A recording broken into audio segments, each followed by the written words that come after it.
Protection on the annual statement by the Audit Committee of the Ministry of Gender, Children and Social Protection for the year 2024.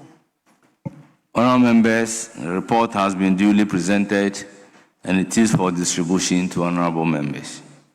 Item number 8E.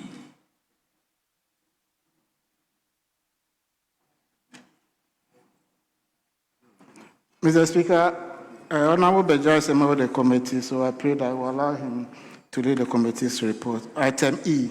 Yes, Minority Chief Whip. Speaker, I'm sure our colleagues are enjoying my cooperation. They should proceed. Very well, Honourable Beja. Report of the Committee on Chieftaincy, Culture and Religious Affairs on the annual statement by the Audit Committee of the National Theatre of Ghana for the year 2024. Honourable members, report has been duly presented. It is for distribution to the House. Yes, Majority Leader. Mr. Speaker, thank you so much for indulging us. We can now go back to questions so that the Minister for Local Government can answer the questions. Very well. Item numbered 6. Honourable members, the Honourable Minister for Local Government, Chieftaincy and Religious Affairs is scheduled to respond to some questions. May I invite him to take the designated seat whilst questions are posed for his response? Very well. He's already seated. The first question stands in the name of Honorable Mavis Nkansa Bwedu. Question number 762. Yes, Honorable Boama. Thank you very much, Mr. Speaker. Mr. Speaker, I come under Order 88.3. I have the authorization of the Honorable Member, with your prior permission, to ask the question on her behalf. Please go ahead. Most grateful, Mr. Speaker. Mr. Speaker, I seek to ask the Minister for Local Government, Chieftaincy and Religious Affairs when work will resume on the abandoned AstroTurf project at Riamuase. I thank you, Mr. Speaker. Yes, Honourable Minister, you have the floor.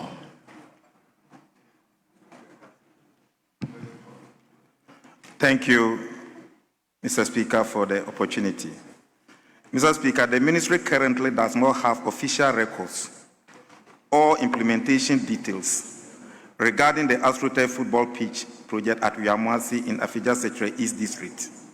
However, preliminary checks indicate that the contracting authorities and implementing agencies responsible for the said projects may not fall under the supervisory jurisdiction of the Ministry of Local Government, Chieftaincy, and Religious Affairs. Consequently, the Ministry is unable at this stage to provide authoritative updates on the status, funding arrangements, or execution progress of the project. Thank you.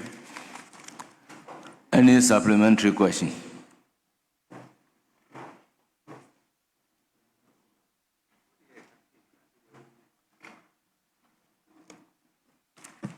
Thank you very much, Mr. Speaker. Mr. Speaker, from the Honourable Minister's response, indicating that their checks at the Ministry doesn't suggest that this project was awarded under the Ministry for Local Government. I have the indication of the Honourable Member that she posed this question to your outfit because that was also the indication to her. And so I believe that from your response, we need to dig further into the matter and see how we could find solution to who is responsible. Honourable Member, all that you have said is completely in contravention with our rules. And you know exactly that I won't undermine your knowledge when it comes to that. What you said, is it a supplementary question? Mr. Speaker, not a supplementary question, but just a comment to the response that came. I thank you, Mr. Speaker, for the Are you under the rules? Are you supposed to make comments? Mr. Speaker, under the rules, we're supposed to do follow-up questions, but you know, the law stands in your bosom. So with your leave, at times you can accommodate. I thank you, Mr. No, Speaker. I do not have leave to grant permission to anybody to violate our standing orders. And there is the need for us to take note of that. No speaker will have the leave to waive compliance with the standing orders. So I think, honourable members, we are to take note accordingly and act. Honourable member, this is a constituency-specific question. We move to question number 312, standing in the name of Professor Kinsley Nyako, Member of Parliament for Kwadaso. Mr. Speaker, I would like to ask the Minister for Local Government, Chieftaincy and Religious Affairs the total number of mosques in the country and the number of them that are registered. Thank you. Yes, Honourable Minister. Thank you, Mr. Speaker. Mr. Speaker, the exact number of mosques in the country is not readily available at the ministry. However, there are some easily identifiable mosques, such as the National Mosque in Accra, the Bole Mosque in the Savannah region, Ahmadiyya Muslim Mosque located in Accra, Kumasi, Tamale, and other key locations. The Tamale Central Mosque in the Northern region, the Kumasi Central Mosque in the Ashanti region, the Medina Mosque, Nima Central Mosque, Tudu Central Mosque, Accra Newtown Mosque, Fadama Mosque, Laribanga Mosque, and several others classified as community or neighborhood mosque. Mr. Speaker, the ministry, as part of effort to document all religions in the country, is preparing to develop a database of all religious organizations. The objective is to keep records of all faiths, their places of worship, and others, and the exact location or addresses, including the number of mosques. Additionally, the ministry plans to engage the National Muslim Conference to review all mosques and Islamic sites to support the development of Islamic tourism in Ghana. Thank you, Mr. Speaker, for the opportunity. Any supplementary question? Mr. Speaker, I'd like to find out from the Honourable Minister the timelines for the establishment of the database. Thank you. Yes, Honourable Minister. Mr. Speaker, this must be a process. Taking stock of all mosques in the country will be like a population census, because in most houses there are mosques. So if you want to say, I will give you 1 month, 2 months, I may end up not being a great service to this house. So it's a process, and I'm unable to give a definite timeline. Thank you. Yes. Mr. Speaker, I'd like to find out from the Honourable Minister if he is prepared to engage the services of the regional ministers, the MMDCs, to help him to get a database in time. Thank you. Question disallowed. How? Yes, your question is the number of mosques. Okay. So you are now talking about engagement with regional ministers. I wanted to help him to know how to get it done expeditiously. He didn't ask of your help. He didn't ask for my help. Oh, okay. Mr. Speaker, thank you. You're welcome. My next submitted question is to find out from him when he is engaging the National Muslim Conference to review the mosques and Islamic sites, as he said, which are aimed in promoting Islamic tourism in the country. Thank you. Question overruled. Mr. Speaker, with respect, Mr. Speaker, with respect, he has indicated that he's going to engage the National Muslim Conference to do that. And he is saying that this engagement will help him to promote Islamic tourism. And you are telling me that it is overruled. It is relevant question. Is that emanating from the original question? Yes. Your original question. Look at this unfair. Please, your original question. You are a fan of behaving this way, and I take a great exception to it. Let us look at your original question together. Your original question is to ask the Minister for Local Government, Chieftaincy and Religious Affairs the total number of mosques mosques in the country and the number of them that are registered. That is your question. And the rule says that supplementary question must originate from the original answer. Ask yourself, original question. Ask yourself whether the question you are asking is originating from the original question. Mr. Speaker, with utmost respect, if you allow him to respond to the timelines, which are not even part of the question, the timelines question that he answered is not part of the original question. You allow that one, and you are disallowing this one. Do you have a further supplementary question? Oh, Mr. Speaker, this is not. Yes. Honorable Speaker, I commend you that you often want us to respect procedure and, of course, our orders. Speaker, the provision of Order 89 is clear. It's clear. For the avoidance of that, as soon as the question is answered, a member beginning with the member who asks the question may, without notice, ask a supplementary question for further clarification of any matter of fact on the answer. But a supplementary question shall not introduce a matter not included in the original question. That is the rendition. Yes. Because the practice has been that where ministers come to this house and give answers to questions put out to them, we often ask supplementary questions flowing from the answers. With the greatest respect to you, I'm not challenging your ruling.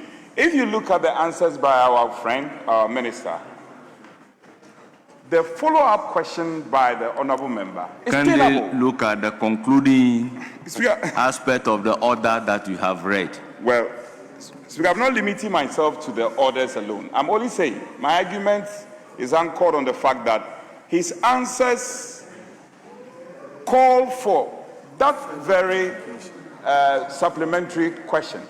So it is the case that, if I may conclude, it's the case that the minister has opened himself up. He has opened himself up. Besides the original text, he has gone ahead to elucidate, and that has given rise to a reasonable question coming from the questioner. That's why it makes sense. I always maintain that unless the concluding remark is changed to a question, changed to the answer other than the original question, your supplementary question must emanate from the original question. The minister, the rules does not allow me to control the minister as to the kind of answers that the minister is coming to give. But the rules allows me to control a supplementary question. That is why the clarification, you can seek clarification, but supplementary question shall not introduce a matter not included in the original question. So tell me the question that he's asking. How can it be included in the total number of mosques that we have in this country? Speaker, that's the original question. Speaker, so I want right. us to come to this understanding. Speaker, you are right. That you are right. yes, to that end, it is saying the original question, and the original question he asks is the total number of mosques I believe that we have in this country. And the rule is guiding me that, or all of us, that you must not introduce a new matter, but your question must come from the original, supplementary question must come from the original question. So until the rule is amended, I will upheld the provision as it is. Yes? I think, Mr. Speaker, let's not belabor this point. We argued this about a month ago, myself and the minority leader, and you gave a ruling which is founded on the language of our own standing orders, that all supplementary questions must be based on the question, not the answer given by the minister, unless the answer given by the minister pertains to the facts in the question. You can ask supplementary questions drawing on the answer. But to bring something completely innocuous that the minister said in the process of answering the question, which is unrelated to the question, and then want the minister to answer it, it doesn't fall within the confines of our rules. You gave that ruling. So, Mr. Speaker, if we may proceed. I take exception to the use of the language. You are not being fair. This is not fair. I believe it is not parliamentary enough. Yes. To ask the minister whether he will take steps to get assemblies to ensure that religious buildings also take permits, because in your own assembly regulations, all buildings must have permits, and religious buildings also require to have Honorable permits. Majority Leader, question overruled. Yes, we move to question number 314. Standing in the name of Professor Kinsley Nyako, Member of Parliament for Kwadaso. Thank you, Mr. Speaker.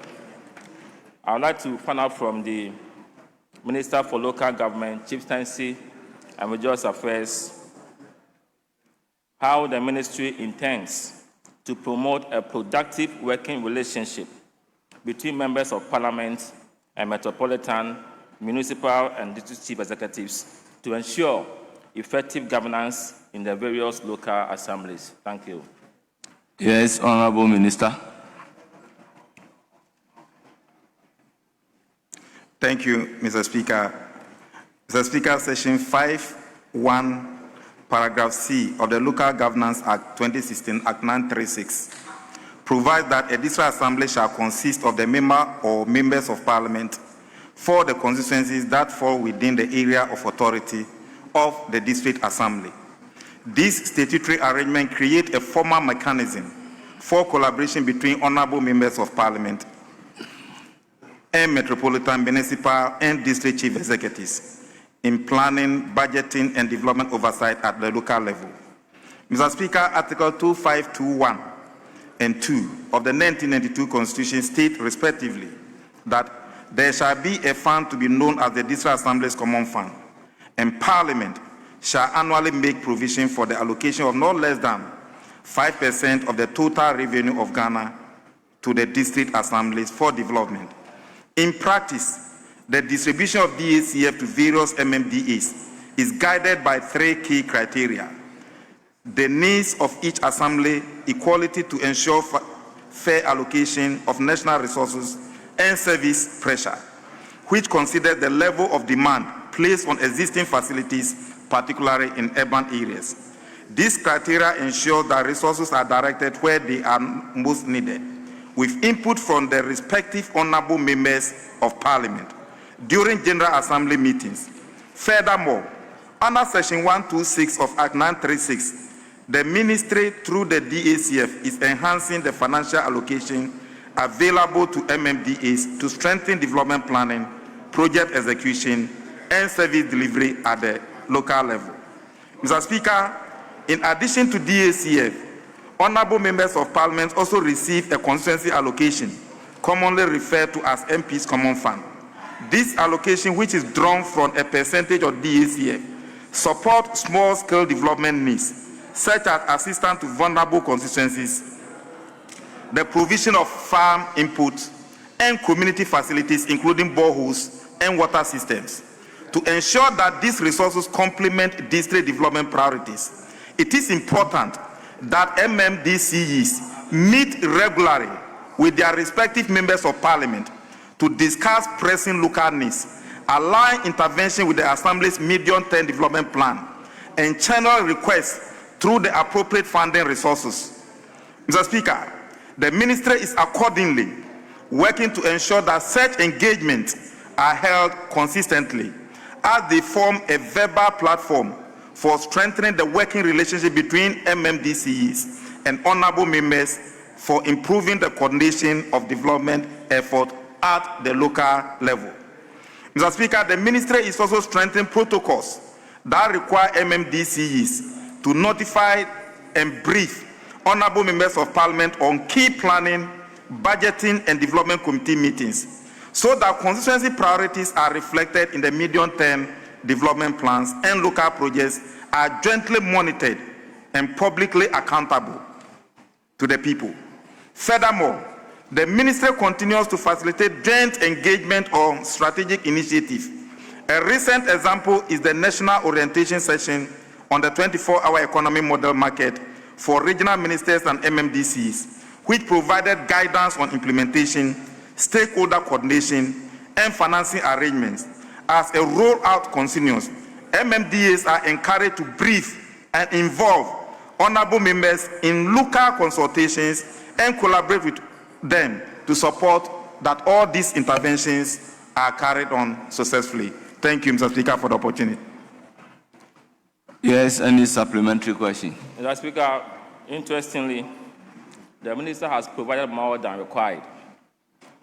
However, I want to find out from him, in fostering this productive working engagement, will you consider having an engagement with all MMDCs and members of parliament? Thank you. Yes. Thank you, Mr. Speaker. Mr. Speaker, this question is very important. Yesterday was my 5th day of having an engagement with the MMDAs. And Mr. Speaker, the expose that I'm being confronted with call for serious intervention of members of parliament on the activities of the assemblies.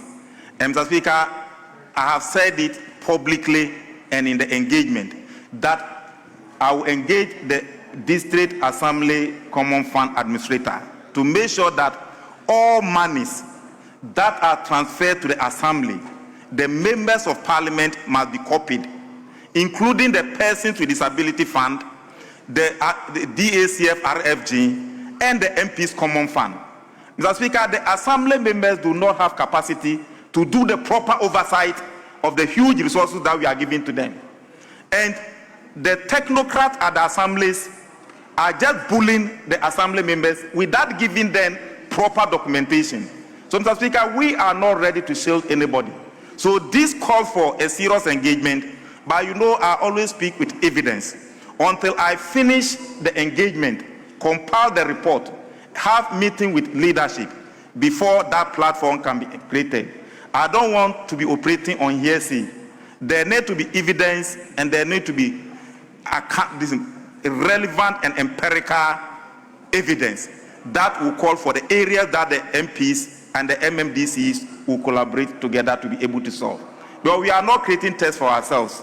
Our interest is to serve the people who elected us. They've elected us to be members of parliament. The DCs are appointed to represent the president. The assembly members are elected to do oversight there. But we are also ex-officio members in the assemblies. That is the system that we have, and we must work with it. Thank you. Any further supplementary? Mr. Speaker, I want to thank the Minister for the useful responses.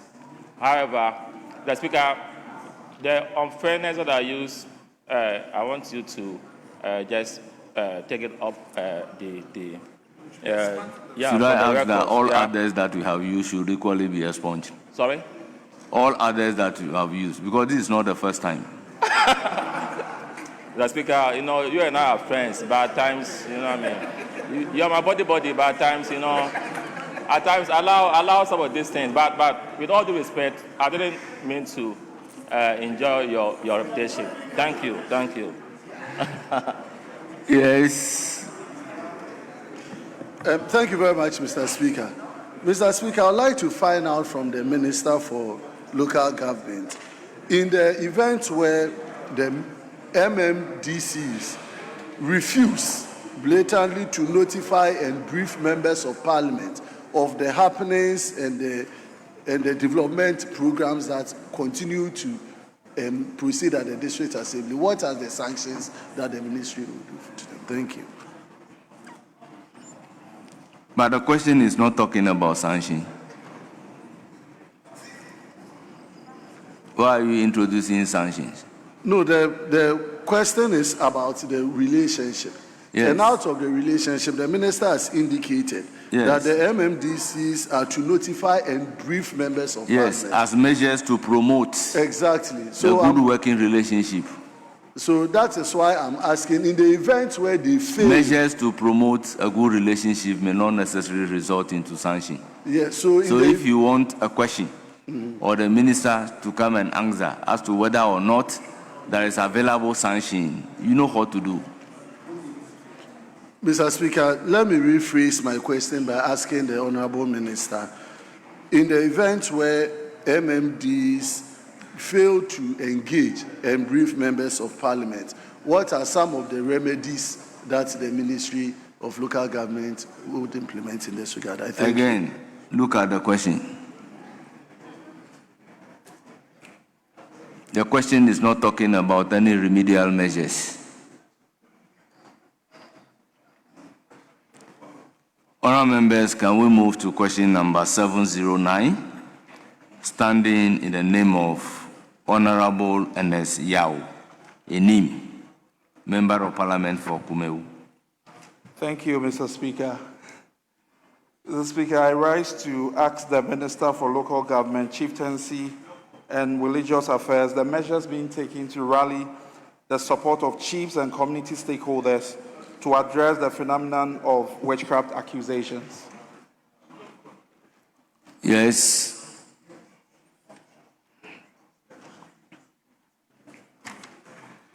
Mr. Speaker, the phenomenon of witchcraft accusations remains a pressing social challenge in our country, often resulting in stigma, violence, and exclusion of vulnerable groups, especially women, children, and the elderly. The accusations undermine the dignity of our citizens and threaten the peace of our communities. Mr. Speaker, the private members' bill on witchcraft accusations, introduced by Honorable Francis Xavier Sosu, MP for Medina, seeks to criminalize such accusations, protect victims, and punish perpetrators. While the bill has been tabled, it has not yet been passed into law. In September 2025, the Human Rights Committee of Parliament assured the stakeholders that it will reintroduce the bill for passage and presidential assent. The Commission on Human Rights and Administrative Justice, SHRAG, and other civil society groups have also urged Parliament to expedite its passage, citing rising cases of violence linked to witchcraft accusations. Mr. Speaker, until the bill is enacted, Ghana lacks a comprehensive national law specifically criminalizing witchcraft accusations.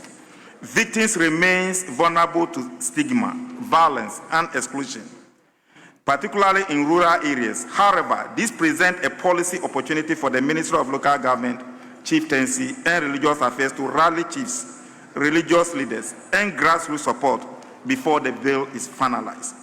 Mr. Speaker, this year, the Ministry has set a target to review 2 existing laws on witchcraft enacted within the sub-region, with the aim of aligning Ghana's legal framework with international human rights standards. We are also considering the adoption of the private members' bill on witchcraft accusations. Collaboration with the Ministry of Gender, Children and Social Protection remains essential to safeguard vulnerable population and ensure comprehensive protection mechanisms, including shelters for victims of witchcraft accusation, domestic violence, child trafficking, and child marriage. Mr. Speaker, the rationale behind our resolve is clear.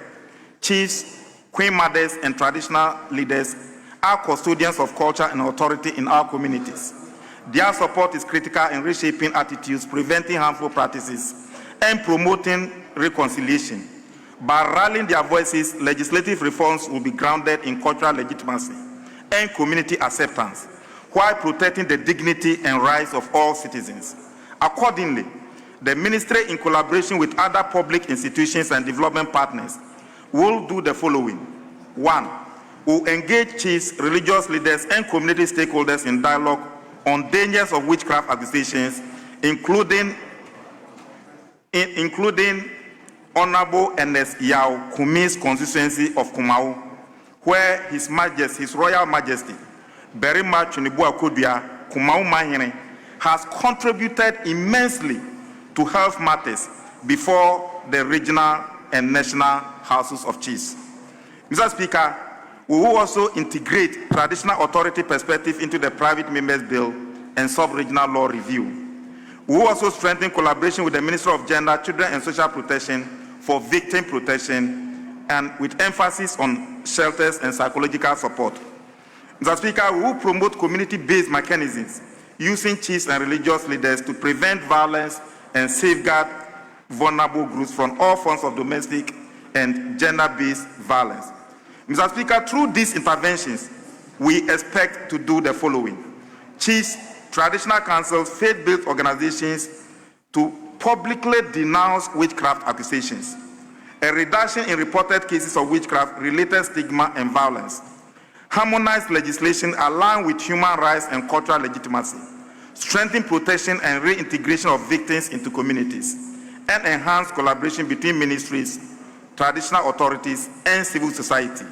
Mr. Speaker, let us rise as a parliament, chiefs, faith-based leaders, and civil societies to end the surge of witchcraft accusations, and let Ghana be known not for exclusion and fear, but for dignity, compassion, and justice for all. Thank you, Honorable Member, for your question. Any supplementary question?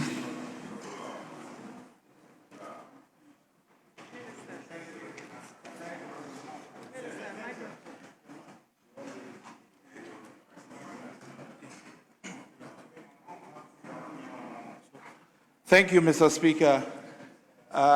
Minister, thank you for your responses to the question. But then, in the committee's interaction with the Minister for Gender, she did indicate that government has plans to adapt the bill. So I would want to find out... Honorable Member, you are violating Order 88.7. Mr. Speaker, this is in line with the answers from the Minister. You ask supplementary question. Or should I read Order 88.7 for you? With all due respect, let us all look at 88.7 together. A member in asking question shall not address the House. So you cannot address the House.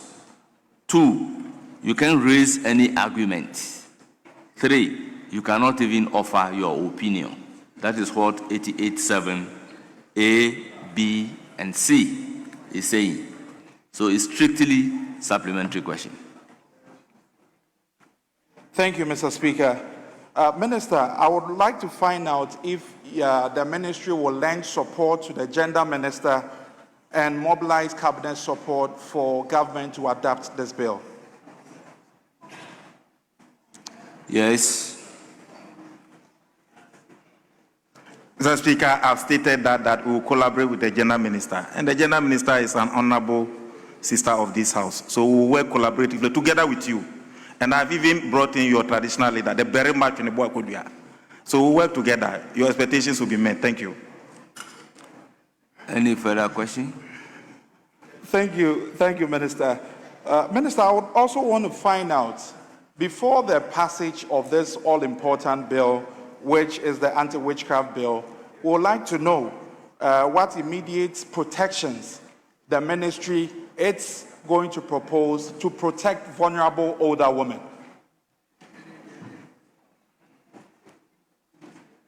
To protect who? Vulnerable older women who are always accused of this phenomenon. Very well. You didn't add the accusation aspect of it. Yes, Minister. Yes, Honorable Minister. What will you do to, in the meantime, protect people who are accused of witchcraft? Mr. Speaker, there are so many interventions being rolled out by the Minister of Local Government, Chieftaincy, and Religious Affairs, together with the Minister of Gender. All other social interventions have been increased. And you could see my sister, the Gender Minister, going up and down. The Assembly's quantum of money that they receive for the vulnerable has also been increased. So this is a local issue, and I wouldn't, as a ministry from the center, I don't think we have an envelope. Well, we send everything to the grassroots. So wherever they are.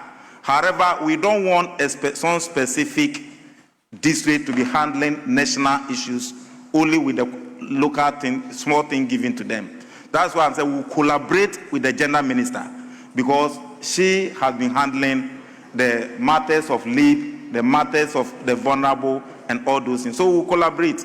So far, something is being done, but let not me be specific. Because my attention has been that even the Honorable Susu just told me that the bill has already been gazetted. So plans are far advanced. Thank you very much. Yes. Thank you, Minister, for your commitment to this, and the committee stands ready to work with you and the Gender Ministry to ensure that this all-important bill comes back and is passed by Parliament. Thank you. Yes. Mr. Speaker, thank you very much for the opportunity. I want to also add my voice to sincerely appreciate the work of the Minister in terms of the support they've given Under to the what rule anti-witchcraft. are you adding your voice? Mr. Speaker, thank you very much. I've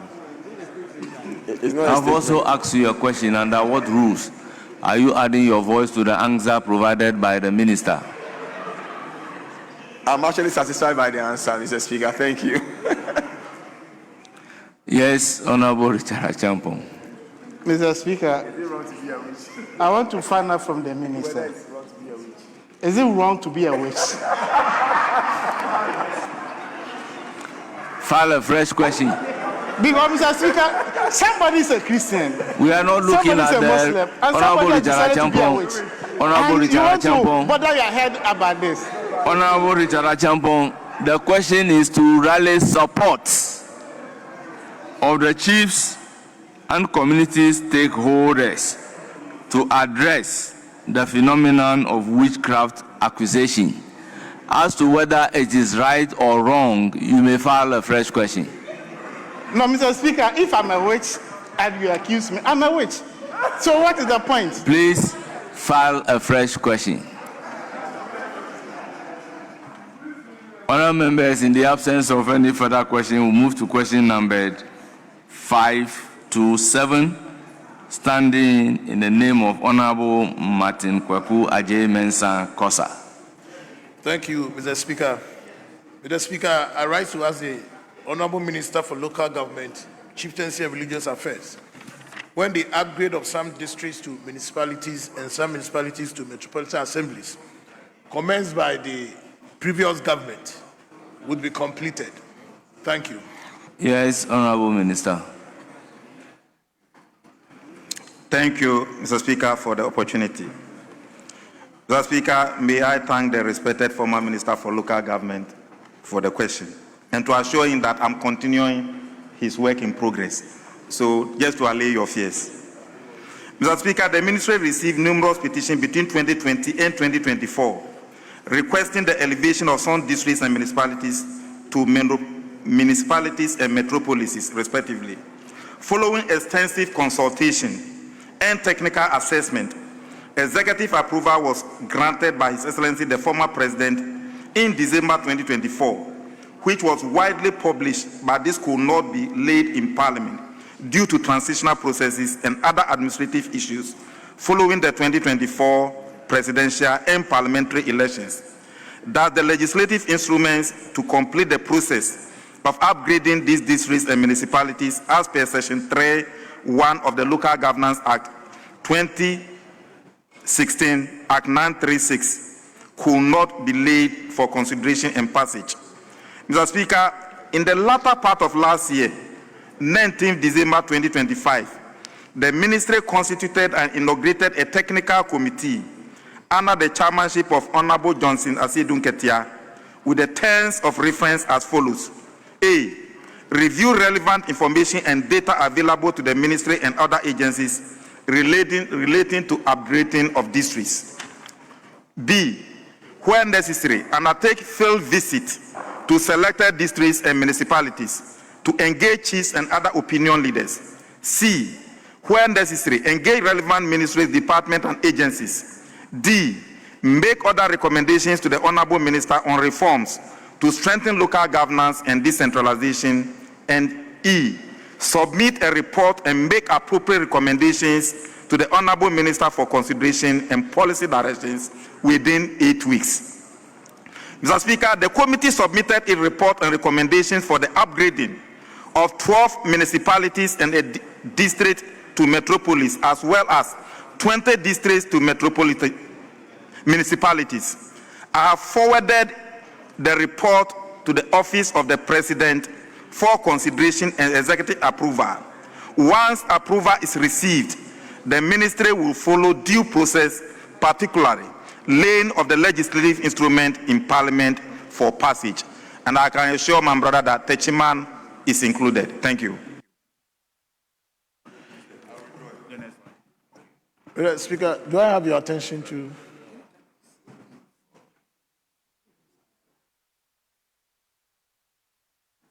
Yes, any supplementary question? Mr. Speaker, I think the answer from the minister is elaborate enough. It deals with my concerns, so that will be all for it. I want to thank him for his time. Thank you, Minister. Very well. Honourable members, let's then move to the question numbered 708, standing in the name of Honourable Charles Oredu, Member of Parliament for Ebrim.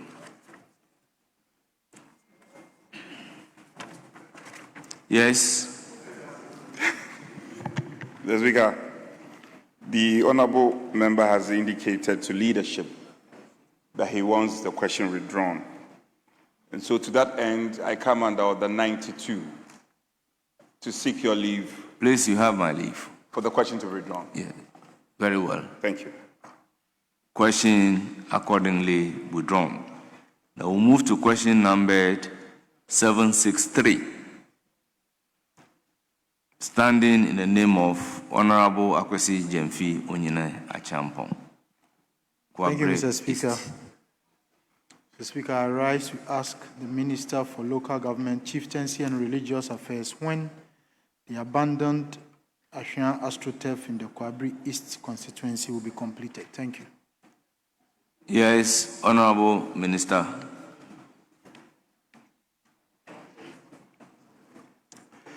Mr. Speaker, our checks indicate that the contracting authorities and implementing agencies responsible for the Ayehu AstroTurf project does not fall under the oversight responsibility of the Ministry of Local Government, Chieftaincy and Religious Affairs.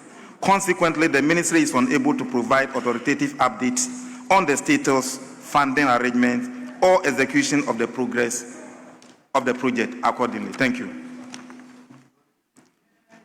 Yes, any supplementary? Yeah, Mr. Speaker, these belts were collapsed under the local government. I want to find out why the minister is saying he doesn't know. But what the minister is saying is a matter of fact. So you want to find out why he's stating the minister is stating a matter of fact. I want to find out the projects were under middle belt. And I know the middle belts and these development belts have been collapsed under the local government ministry. So it is in right order to ask the local government minister for a situation of a project. But the institutions the under belt. reference, were they under the local government ministry? They have now been collapsed under the local government ministry. So now, if I want to find answers to that, where would I go? Because they've been collapsed under the local government ministry. That's why I'm asking. Before the alleged collapse, were they under the local government ministry? They were not, but they are now under the local government ministry. So if they were not under the local government ministry, then it means that during the time they were in existence, local government ministry is not responsible. So they wouldn't be in a position to answer the question. And that is what exactly the minister is saying. Mr. Speaker, but now he is responsible. So if they don't have a ministry now, and I need answers for the people of Kwabri East, people of Ayehu, where do I go for answers? But does the Minister for Local Government have the power to collapse any institution? Mr. Speaker, this was a government policy. So, and he is the local government minister, and they have collapsed these belts, the middle belt, under the That's local why government I'm ministry. asking whether the minister responsible for local government have the authority to collapse any belt. Mr. Speaker, guide me. So I need your guidance here. Yes, that's Under why I this have a problem circumstance- with the question you are asking, flowing from the answer that the minister has given. Because you are now making an allegation that the local government minister has collapsed those belts. Mr. Speaker, first of all, let me clarify. I didn't say the local government minister was the one who collapsed. Yes, you said the ministry I am has saying- collapsed. Mr. Speaker, please let's get the gravamen of my submission. What we are discussing now is not the substance. What I'm saying is that I want guidance.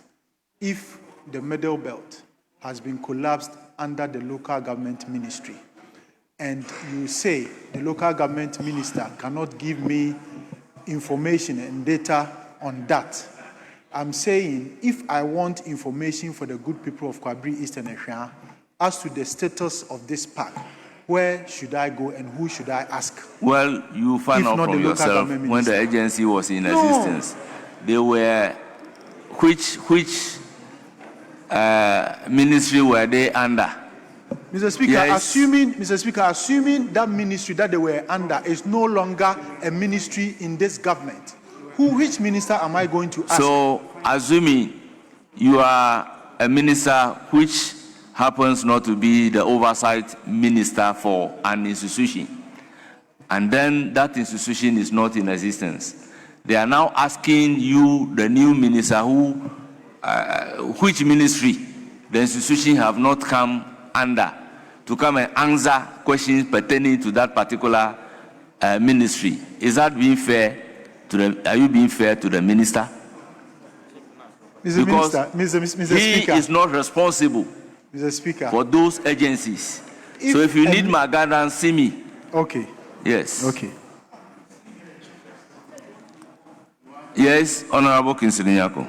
Mr. Speaker, with respect, when the 2025 budget statement was read, it indicated that those three belts have been placed under the Ministry of Local Government, Chieftaincy, and Religious Affairs. In fact, I did ask a question here, and that all the staff of those belts were now under the employ of the Honorable Minister's ministry. So if you want to find an answer to that theft, Mr. Speaker, he is the right person to be able to give us the information because the staff are with you now. Mr. Speaker, Floor with again respect- to the local government minister. Mr. Speaker, the problem of AstroTest, just as my honorable colleagues wanted to know, were mixed up, which the Minister for Youth and Sports did not even have control or accountability. Projects were done by GNPC, given to private persons. Some done by Ghana Gas, given to private persons. Some done by other energy institutions, given to private persons. Some GNPC will award, DACF will award, then they will go and be competing for who should do it in that park. So that is why I didn't want to go deep. And I said once they were not awarded by the Ministry of Local Government, I was unable to go further. However, I've been talking to the Minister for Youth and Sports, Honorable Kofi Adams, that he should take stock of all the AstroTests in the country. Then they will be under the Ministry of Youth, Sports and Recreation, so that they will be controlled by him. But when you put government money into an AstroTest, then you give it to a private person. Then he will be giving it out. 2 hours you pay 200. Some 2 hours you pay something. And this does not go into Ghana government coffers. I didn't want to go deep. That's why I said that. Then on the middle belt, yes, middle belt has been collapsed. Coda has been collapsed. The works that they were doing are being undertaken by the jurisdictional, metropolitan, municipal, and district assemblies. And yes, And some of those projects were awarded by word of mouth. No documents to cover them. So if you are given a contract and there are no documents, how do we account for the contract? Some people, because of the elections, some people were out to go and start, we'll regularize it. They started and there are no contract documents. So now they don't know where to go. One of them is in Man District, where a bridge was connecting Ghana to Ivory Coast. No document. And I nearly lost my elections on that. But God saved me. But it was word of mouth. But now I'm there. The contractor comes, where are your documents? So these are the matters we are talking of. So there is a law with the Attorney General to collapse that. No, Middle Belt and Coda, most of the projects in Coda are being completed by the MMDAs in Greater Accra, just as I'm going on the tour. So some work is being done. But in order to be able to go deep into some of those things that you are talking of, you yourself, you know. So, Mr. Speaker, if we want to go deep into that, we may not finish. And that is why I said some were under DACF, some were under Ghana Gas, some were under GMPC, some were under Bui Power Authority, and Esrotel became a campaign tool. So some institutions awarded 3-3 to certain constituencies. Meanwhile, there's one pack. They go there, no land. Some don't even have documents. So Parliament may even have to come in. Parliament must come in for us to be able to go and investigate some of those things to be able to complete them. Then those that are being overtaken by individuals, we have to confiscate them and give them to the state. So, Mr. Speaker, there's a job to be done. And I thank you for the opportunity given to me. Yes. Yeah. Mr. Speaker, if you permit me, I don't want to be flouting 88.7, but the answers of the minister, I invite him. For instance, answers about same project being awarded by multiple entities. Very interesting. And I say, Speaker, I say that as part of our oversight, we should be able to investigate, or as it were, pierce the veil, and be able to tell which authority awarded this contract. It cannot be that we'll just throw our hands out and say that, okay, the impression out there is that multiple awards were done, and therefore we cannot give authoritative answer. Minister, to the extent that you had admitted that some were awarded by some assemblies, and these assemblies under your purview, these ones, we should be able to speak to it. So I'm simply saying, you see, we don't have to leave this matter. You see, honorable Speaker, I'm simply making suggestion that we shouldn't leave this matter. Maybe the honorable member may not have directed the question in terms of the couching of the question. We may still have to pry further and find some answers.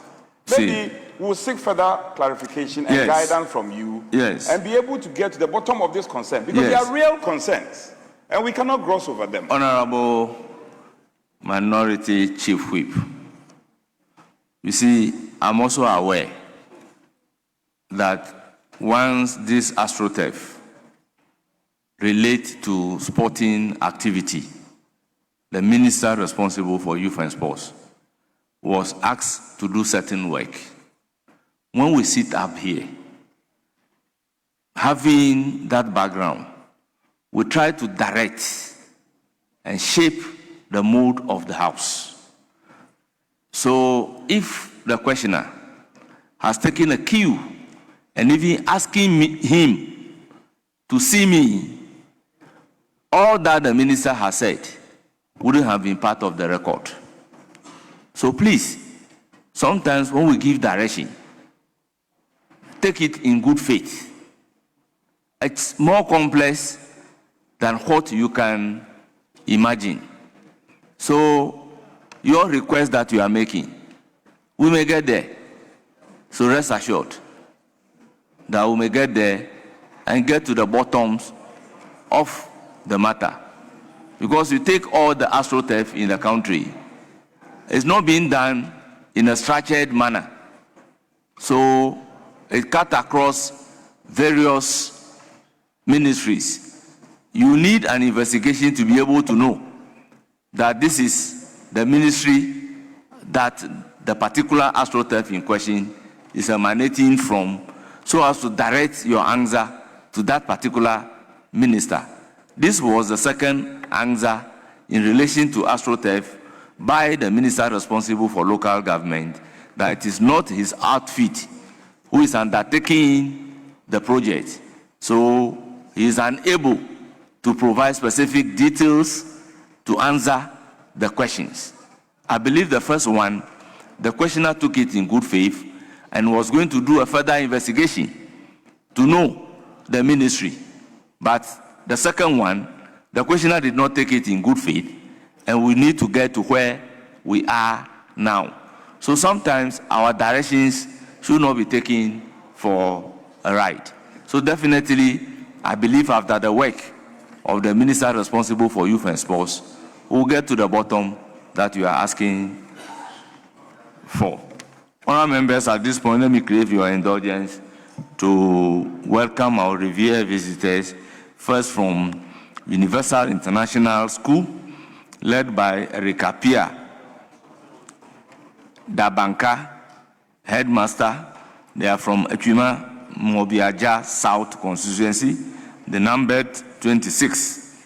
We also have University of Education Winneba Students Bar Association, led by Eyin Dango Elijah Ndegu, president. They are from Ejumako Enyan Esiem, the numbered 16. Then we also have University of Skills Training and Entrepreneurial Development, USTED, led by Isa Owusu, president. They are from Kwadaso, the numbered 42. So, honourable members, on your behalf, I welcome our dear students to Parliament of Ghana and urge them to have a fruitful visit. Thank you very much for coming. Yes, honourable members, we then have to move to question number 594, standing in the name of Alhaji Alhassan Mumuni, Member of Parliament for Salaga North. Thank you very much, Honorable Speaker. I rise to ask the Minister for Local Government, Chieftaincy and Religious Affairs the effort the ministry is making to complete the District Assembly Office Complex at Palibi. Yes.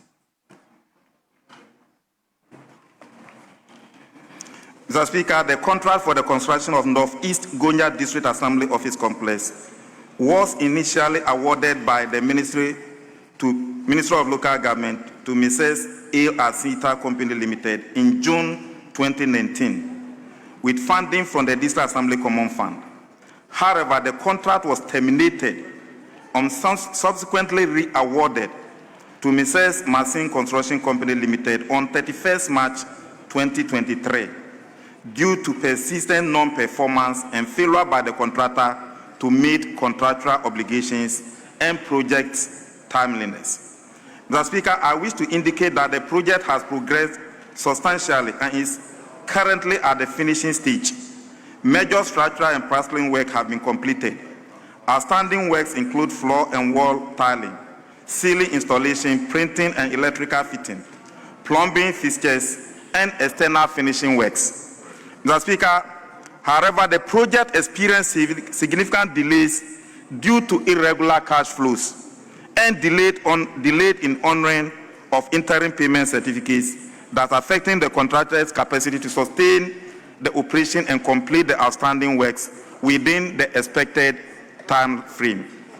Mr. Speaker, as part of effort to expedite completion of the project, the ministry, through a letter dated 26 January 2026, granted approval for the Northeast Gonya District Assembly to participate directly in the financing and project management of the outstanding work through the utilization of percentage of its legacy component of the DACF allocation, and the project consultant on 14th May 2026 for completion.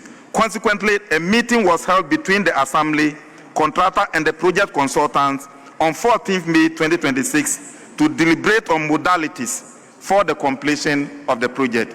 Thank you, Mr. Speaker, for the opportunity. Yes, any supplementary question? Yeah. Mr. Speaker, can we be assured of some timelines to end office under trees in the Assembly? Yes, Minister, any timeline? Mr. Speaker, the cost of the project was 2.1 million in 2019. In 2023, it was repackaged and awarded at the cost of 2.9 million. 1.4 million had been paid. The outstanding amount to be paid is 1.4 million. The amount given to the Assembly is far in excess of what is left to complete this. And that is why we gave them the power of attorney that they should take custody and use their legacy component to complete it. So the honorable member is an ex-officio member of the Assembly, and the DC is the one who will be working from the Assembly. So both of them should use their local resources and give themselves timeline to complete it. Thank you. So, honorable member, give timeline to yourself.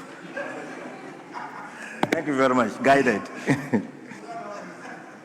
Honorable members, this is a constituency-specific question. Honorable Minister for Local Government, Chieftaincy and Religious Affairs, we are most grateful for you attending upon the House to respond to the questions scheduled for you. We are done. You are accordingly discharged. Yes, Majority Leader.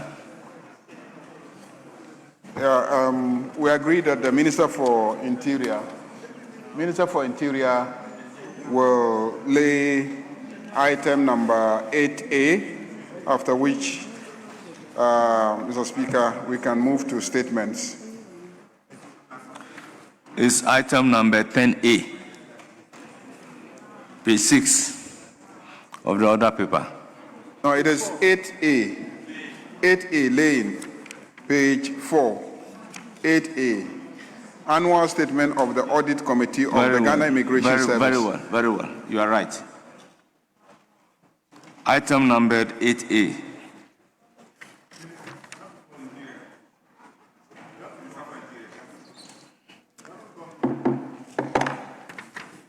Item numbered 8A by the Minister for the Interior.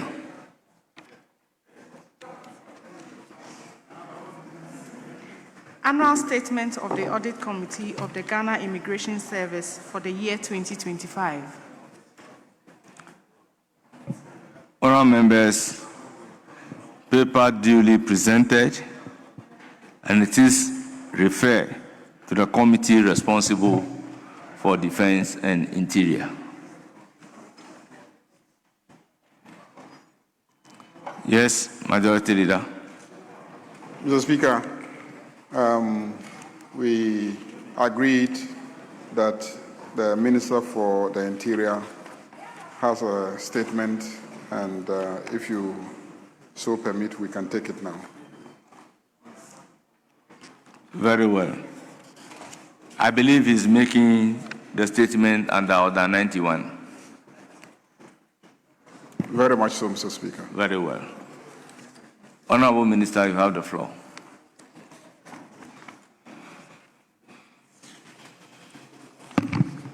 Thank you very much, Mr. Speaker. Mr. Speaker, I rise on Order 93 on this auspicious occasion of the International Day Against Drug Abuse and Illicit Trafficking, also known as World Drug Day, observed annually on 26th of June which is tomorrow, to draw the attention of this august House and the good people of Ghana to one of the most urgent security and public health challenges confronting our nation and the world at large. Mr. Speaker, this day, established by the United Nations General Assembly in 1987, is a solemn reminder of the global commitment to build a society free from drug abuse. This year's theme, the world's problem, persisting issues, new challenges, innovative response, is a clarion call that is deeply resonant for Ghana. Mr. Speaker, it is not enough to acknowledge the problem. We must respond with urgency, innovation, and solidarity. The drug threat in Ghana is real. Mr. Speaker, Ghana is no longer a transit country for illicit drugs. We are increasingly becoming a destination and a consumption market. The scourge of drug abuse cuts across age groups, communities, and social classes. Cannabis, locally known as weed, continue to dominate the domestic drug landscape. Of particular concern is the phenomenon known as nationally as Ghana Loud, a potent high THC cannabis variant cultivated within our own borders, harvested, packaged, and marked with a Ghana flag, which has attracted the attention of drug enforcement agencies across the sub-region and beyond, with multi-ton seizures records. Mr. Speaker, while the misuse of synthetic opioids such as tramadol and tapentadol, particularly among the youth, commercial drivers, and workers in high-risk sectors, continue to pose serious concern, the human cost of this crisis is broken family, lost productivity, and overwhelmed health system, and compromised national security demands that this Parliament takes an unflinching stand. Mr. Speaker, I take this opportunity to commend the management and staff of the Narcotics Control Commission, Ghana's primary institution mandated to lead the fight against drug trafficking, abuse, and related offenses. Since the enactment of the Narcotics Control Commission Act 2020, Act 1019, NARCOC has worked tirelessly to fulfill this sole mandate, operating within limited resources, yet demonstrating commendable dedication and professionalism. In 2025 alone, NARCOC recorded 217 arrests, representing a 197% increase, initiated 165 drug-related prosecutions as compared to the previous year, and they seized 8.5 tons of assorted narcotics drugs. The Commission also intensified financial investigations, recovering 73 tainted assets, seizing over 19 kilograms of gold linked to suspected drug money laundering, and restraining cash and asset valued at more than 6.9 million and 440,000 US dollars. Equally worth noting was the expansion of the preventive education through which NARCOC reached over 500,000 persons, to be precise 506,521 persons across all 16 regions of Ghana via 2,117 drug abuse prevention programs delivered in schools, workplaces, communities, faith-based institutions, and through the media. However, Mr. Speaker, we must be candid. NARCOC continues to operate under significant capacity constraint. While the Commission has a presence in all the 16 regions of Ghana, it is currently operational in only 66 of the 261 districts, meaning that well over 2/3 of Ghana's districts remain without a dedicated NARCOC presence. This is a coverage gap that drug traffickers and dealers exploit with impunity. Mr. Speaker, if Ghana intends to win this fight, then resourcing NACOC must move from aspirational to action. The Commission requires modern drug detection technology, well-trained and adequately remunerated personnel, operational logistics, and a legislative framework that is dynamic enough to keep pace with the ever-evolving tactics of drug traffickers and the emergence of new psychoactive substances. A mandate is only as effective as the resources provided for its implementation. Mr. Speaker, the above notwithstanding, it is important that this House acknowledges the significant support government has extended to the Narcotics Control Commission in the last 18 months. This support has gone beyond policy declaration to tangible investment in the Commission's operational capacity and institutional development. Government has provided critical operational logistics and infrastructure, including vehicles and additional office accommodation at Roman Ridge. It has also championed key reforms, notably the grant of prosecutorial powers to the Commission to help deal with the delay of their prosecutions when it has to be done by the Attorney General, and also the establishment of a special drug court, which is by the grace of God and the help of the Chief Justice, to enhance the swift administration of justice in the narcotics-related cases.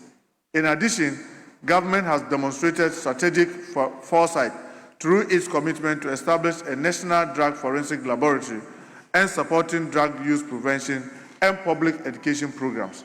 Mr. Speaker, these interventions are already yielding results by strengthening NACOC operational effectiveness, expanding its national reach, and enhancing Ghana's capacity to prevent, detect, investigate, and prosecute drug-related offenses. They represent a clear commitment to building a modern, responsive, and effective national drug control system. Mr. Speaker, while these interventions have yielded positive results, the scale and complexity of the drug problem requires sustained investment. More districts need a narcotics presence. Prevention programs must be expanded and rehabilitation services strengthened if Ghana is to remain ahead of the evolving drug threats.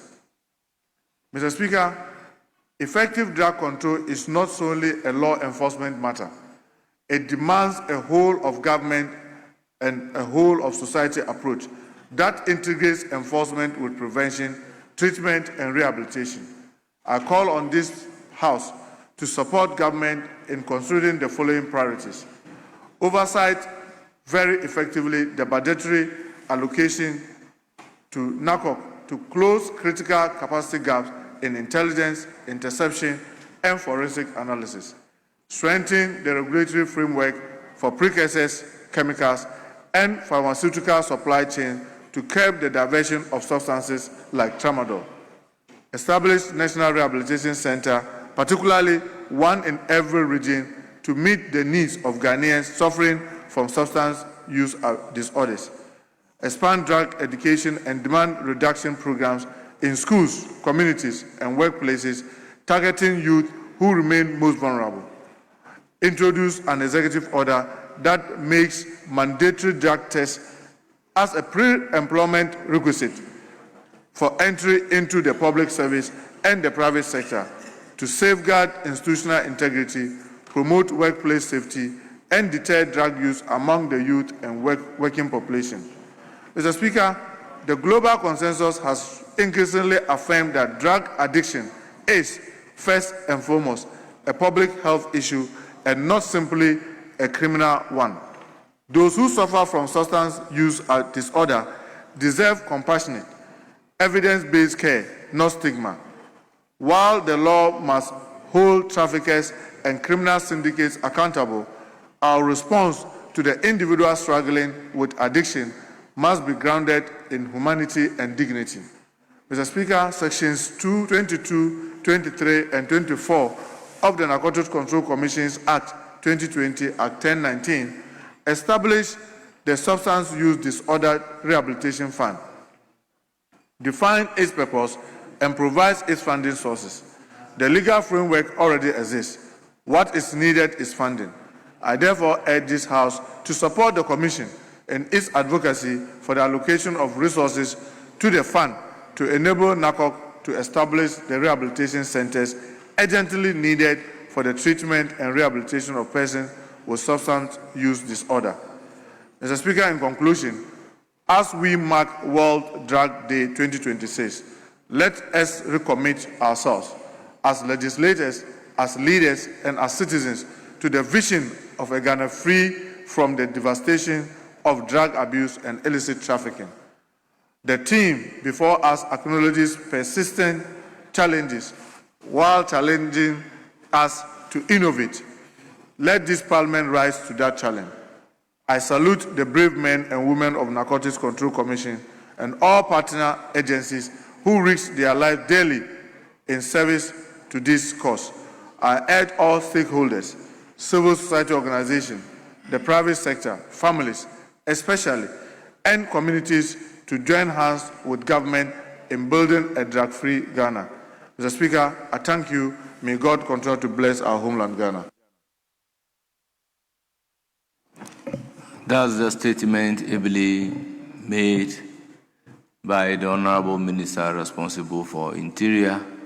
The floor would be open, but before opening the floor, is there any indication as to the number of comments we should take on the statement? Mr. Speaker, if I agree that I will do 2-2. We wanted to do more, but looking at our colleagues, I think we can do 2-2. So that. Yes, is that the agreement? Speaker, he's only inviting me to make other comments. You must resist but I will that not yield. temptation. Speaker, I'll resist the invitation. Yes, resist that I will not be temptation. tempted.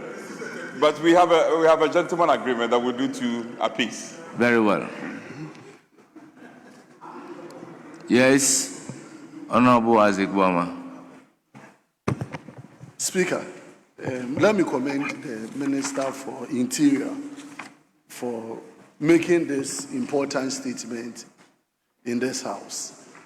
Mr. Speaker, this statement is coming at the background of one of the biggest busts of cocaine in Australia, where in the that's some call it cocaine, but reported drug arrest in Australia, amounting to the tune of about £400 million to $500 million. Mr. Speaker, Mr. Speaker, the majority leader wants to engage me here, but importantly, the issue of. Yes, Mr. Speaker, these are very serious matters. If drugs have been arrested in Australia, purporting to come from Ghana, the specific type of drug and the value are two very important matters. If the value is about $70 million and go and say it's $400 million, you are putting it at a completely different level. Okay? If it is other kind of medicines that are prohibited in that country and you go and say cocaine, it's completely different. So first and foremost, I can tell you as a fact that it is not cocaine. And I can also tell you that it is not up to $400 million. So those two are factually inaccurate.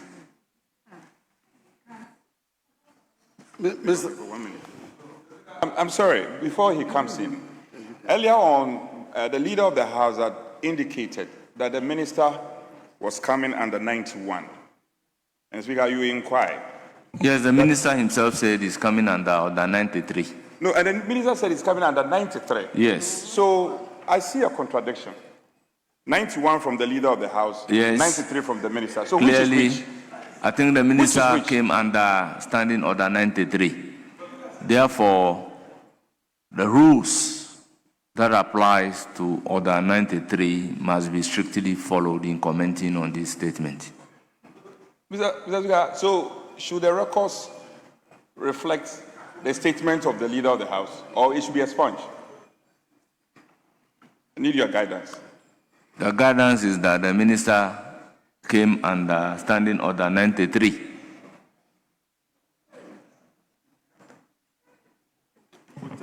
Mr. Speaker, just to provide some clarity in this statement that I was reading, the reference to what was busted in Australia, if you check BBC, and my source is BBC report, and the Leader of the House can check it, it referenced cocaine. If you go graphic online, they call the drug methamphetamine from Ghana to Australia. So the most important point I'm making in this regard is that we are commemorating World Drug Day. And this is coming at a time where Ghana, and the minister said in his statement that we are no more being seen as a country where we are seen as just transiting cocaine, Ghana being seen as a transit point, but it is now a hub where people are trying to use to generate and to create a hub for cocaine or other drug exports. So, yes. Mr. Speaker, we are talking about How do you do this in your own country? Methamphetamine. That's what it is. Is this cocaine? This is not cocaine. And the person who was discharged, the person who was charged before the Australian courts is a British, a UK citizen. He is alleging that he passed through Ghana. We don't know whether it passed through Ghana. It hasn't been established yet. So a UK citizen in Australia, not cocaine, alleging that it passed through Ghana. And I'm actually basing my and I'm not even sure about this quantum that you are talking about, but I'm basing this on a letter written by the ranking member on security and intelligence to the speaker, copied me. So the facts are just not what you are purporting to. You can make a contribution to the statement, but don't make it controversial by tagging the country with things that the country clearly is not responsible for. Mr. Speaker, and the Minister for Interior is in this house. Just yesterday, there is even a report that in Ghana, NACOC have arrested some persons believed to be behind this particular export. So the argument I'm making from today's World Drug Day is that as a country, we have to be very minded about this developing phenomena because it has impact on the citizens of this country.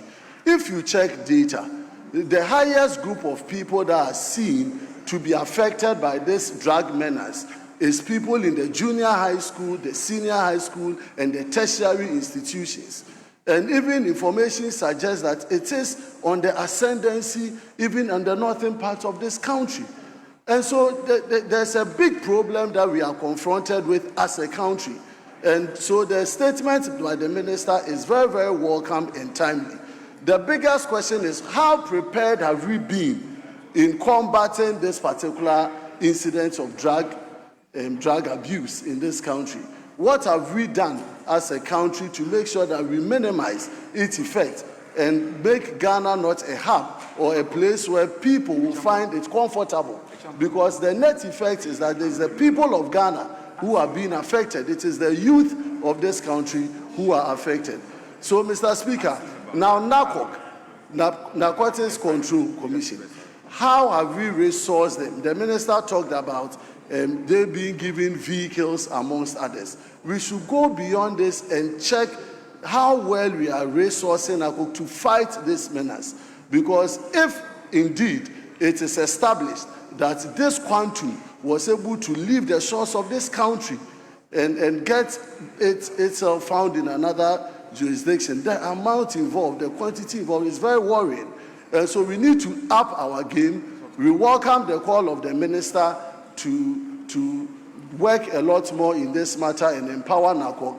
But it is a call as a country that we should fight it. We should make sure that we empower our security agencies so that at the end of the day, Ghana is not seen as not just a transit area, but also a hub where people think that they will be comfortable in transiting illegal drugs in this country. Mr. Speaker, I want to thank the Honorable Minister once again for bringing this to the attention of this House. And I believe that even after this particular discussion on it, you refer it to the appropriate committee to delve deeper into it. I thank you. Yes, Honorable Doctor. Dr. Sandari, you have the floor. Or is he Dr. Asandari?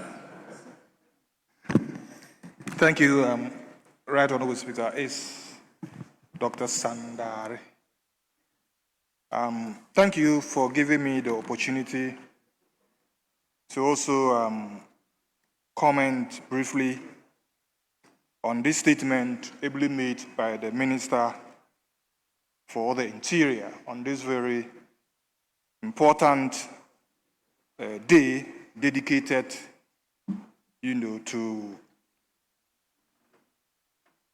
a day against drug abuse and illicit trafficking. And Mr. Speaker, the Minister has clearly demonstrated the burden and the magnitude of this problem. And he's going to say that, if care is not taken and we don't manage it very well, it's overwhelming, disturbing the health system and other systems. And Mr. Speaker, it's very worrying where we have our youth, who we say are the future leaders, that are into drug abuse. And he also said that, the problem exists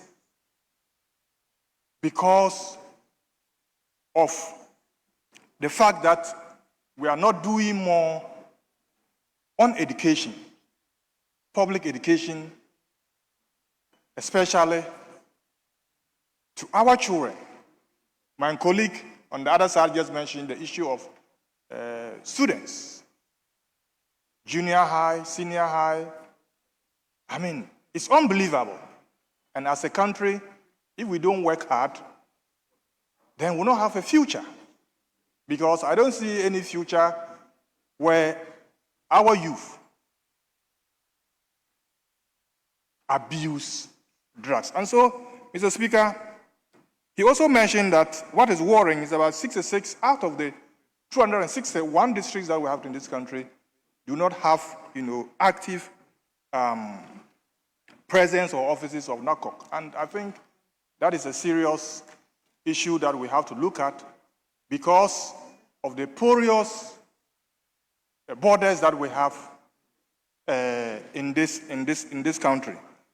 Mr. Speaker, mostly when we talk about drug abuse, many of us, our minds go to the cannabis, and substances like that. But we even have common drugs that people abuse. People abuse paracetamol, which we say, it's common paracetamol, but people abuse it. The moment you are taking a drug more than the recommended dosage, you are abusing that drug. For an adult, normally when the doctors prescribe, you realize that between 500 and 1 gram, that's the limit. Some people can chew paracetamol, 2 grams, 3 grams. It's drug abuse. I know some young ladies who would abuse what we say cytotec. I mean, it's a drug that should be recommended, but they use it to induce abortion. So when you say you come to the hospital and you say, it's not good, my faith, I'll not do it for you, what they do is that they go to the market, buy Cytotec, insert it. You understand? No, I'm educating the public. No, they are doing it, and therefore they have to know that it's not good. It's drug abuse. So they now come bleeding, and there's no doctor who will see a lady bleeding that you not attend to that lady. So that is a form of drug abuse, which we should educate our people to stop. So I want to conclude on emphasizing the fact that we should strengthen public education in our families, at the church, mosque, all the media and whatever channels that we can use to educate our public on drug abuse and illicit trafficking. We should do that. I thank you, Mr. Speaker, for the opportunity. Yes, you have the floor. Thank you, Mr. Speaker, for the opportunity. I don't take it for granted at all. Mr. Speaker, drugs have become a very big issue in this country. Between myself and the Minister of Interior, we have a situation even in our constituency which has been age-long and has been very difficult in dealing with the Tinker Island menace, which when the minister assumed office, he made it his priority to fight. However, it appears that it's a very difficult one to fight. Mr. Speaker, it's not just that situation. When you go around the country, drugs or the menace of drug is really destroying the youth of this country. And I think that the need has arisen for us to pay very serious attention to it. Mr. Speaker, I think that we cannot leave it to the security agencies alone to combat it. We should get everybody on board, particularly the church and all religious groups, the influential members of society, particularly traditional leaders, and so on and so forth. There was an initiative, Mr. Speaker, I made in my community, in my constituency, where I got the church involved in fighting it through counseling and campaign. Maybe it's something that we can engage on, because, Mr. Speaker, it's really, really destroying the youth of this country. A lot of them, Mr. Speaker, have dropped out of school. Some, Mr. Speaker, are no longer able to work. If they are gainfully employed, they drop out of it. Mr. Speaker, it's a very big issue. So I'm happy today we are making it an important issue in this House. I don't think that we should leave it or limit it to just today, because the future belongs to the youth. And if we sit down and watch or look on for them to be destroyed by drugs, certainly we'll have no future as a country. And so, Mr. Speaker, this is a matter which I support my colleague, the Honourable Member of Parliament for Efia, that we should refer the matter for a committee to look into how best this can be dealt with, beyond just the enforcement bid by the security agencies. Thank you very much, for Mr. Speaker, for this opportunity. I'm grateful. Thank you. Yes, Honourable Member, you have the floor. Thank you, Mr. Speaker, for the opportunity to contribute to this timely statement ably delivered by the Honourable Minister for the Interior, Alhaji Muntaka. The team is telling well drug problem, persistent issues, new challenges, innovative responses. Mr. Speaker, I will want to join the Honourable Minister for Interior in commending the Narcotic Control Commission, General Mante and his men, for the wonderful work they are doing for Ghana. But I will also include agencies like the Bureau of National Intelligence, faith-based organizations, the National Signals Bureau, the Ghana Police Service, and many more that collaborate to ensure that this fight is carried to a level that is desirable. Mr. Speaker, the problems associated with this menace are multifaceted. You can talk about the health implications of it, but I want to consider the security implications of drug abuse. Violent crime is usually associated with drug abuse. On many occasions, when you arrest criminals that have gotten involved in violent crime, you get to realize that many of them have been influenced by drugs. And this is a very serious matter, very particularly among the youth. We talk about the complications on common conflicts.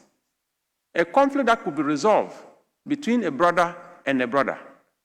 If they are influenced by drugs, it will become communal and gradually become armed and finally becomes complicated. Mr. Speaker, can you imagine a father or the breadwinner of a family who gets involved in drugs and finally gets addicted? He loses productivity. And if you do that, at the end of the day, you cannot even take care of your family. You leave your children to despair. And finally, these children will become delinquent, roaming about the street and growing to become a problem of society. Mr. Speaker, human capital resource depletion is a serious matter. We rise up all the time and say the future belongs to the youth. We are looking at young people growing up to become better than us. If you walk onto the street and you see this sleeping young man, a young man who is walking and sleeping, is that the future we want to build as a country? If that happens to be your son, will you be a happy father or a mother? So it is a serious matter if you are looking at the human resource capacity development for this country vis-a-vis the rising menace of drug abuse. Mr. Speaker, youth radicalization in an environment where we are surrounded by conflict is a matter that we should take seriously. If you go to our villages and our young people are on tramol, somebody will say, "Unim red." To wait, do you know red? And that is a drug that they take and they think that they are already in heaven, even though they've not died yet. This is a very serious matter. Mr. Speaker, I'm not going to just rely so much on the problems. I want to look at innovative approaches. I want to encourage the Honorable Minister for Interior, through government, if we can partner with faith-based organizations to build more rehabilitation centers. I have gotten a personal experience taking about three constituents of mine to a rehabilitation center in Mamponti in Kumasi. And today, they've come out from that center and they're in Kumasi now learning the trade. And anytime I see them, I think that the rehab centers are things that we should invest in as a country if we want to fight the drug menace. Mr. Speaker, the young people are getting involved in drug abuse. Let's use the young people to deal with them. Youth groups that can advocate to create peer pressure, to let their young people or their colleagues to stop getting involved in these things. What is interesting is that if you go to Galamsey site, anytime you see Galamseyers armed to the teeth, going to seize another concession of another Galamseyer, it tells you that they are high on drugs. And the trade itself calls for drug abuse. And it's a very dangerous thing for all of us. Mr. Speaker, the National Apprenticeship Program initiated by this government is a skill development initiative that can ensure that our young people have something doing and earning income. And they will not just be walking around the street doing things that are so unnecessary. If you allow me to conclude, Mr. Speaker, if all we do is to enforce the law, then we've not come far. Law enforcement should look at suppliers. Law enforcement should look at major suppliers and producers. But if you go arresting people who are smoking one roll, you arrest somebody who has smoking one roll, he's addicted to it. And we concentrate in dealing with the users of drugs, we'll be missing the point. So let's be humane on people who are addicted to drugs.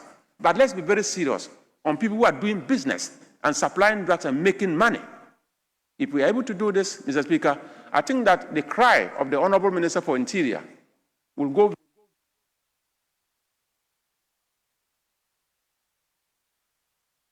Yes, minority leadership. Very well, majority leadership. Honourable members, we've come to the end of that statement. Ordinarily, I should be referring the statement to the minister responsible for Interior. He is the maker of the statement. So he's taking note of the content of the statement. Honourable members, in the absence of any other statement, statement time has ended. Yes, majority. Deputy Whip. Mr. Speaker, thank you very much. The Deputy Minister for Finance is here. We had an agreement for him to take item 42 and 43 as captured at page 25 of today's order paper. Before we move to item 14, to take the report from Finance Committee.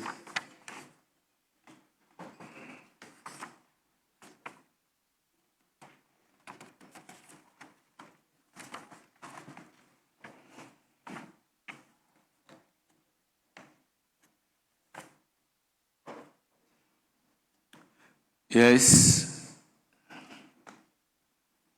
Thank you, Mr. Speaker. We have no objection to that. Very well.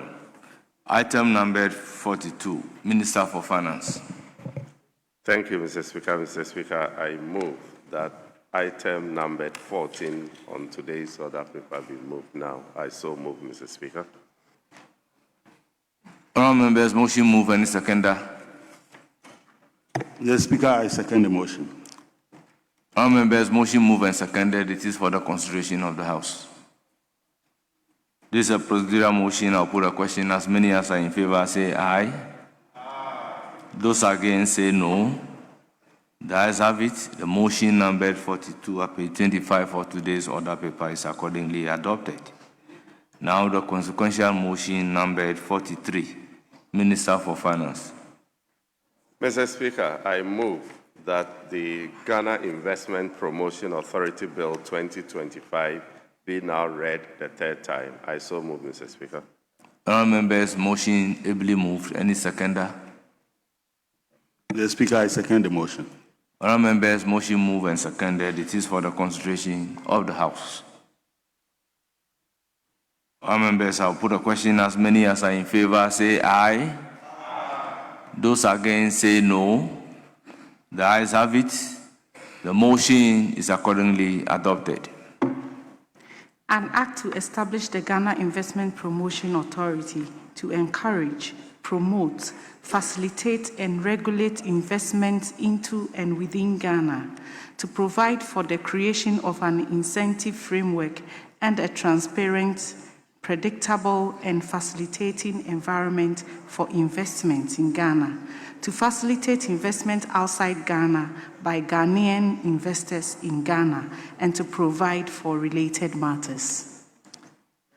Honourable members, the Ghana Investment Promotion Authority Bill 2025 is duly and ably read a third time and accordingly passed.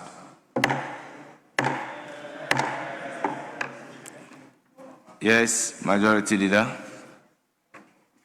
Mr. Speaker, I will now move to item 14 at page 7 of today's order paper. Very well.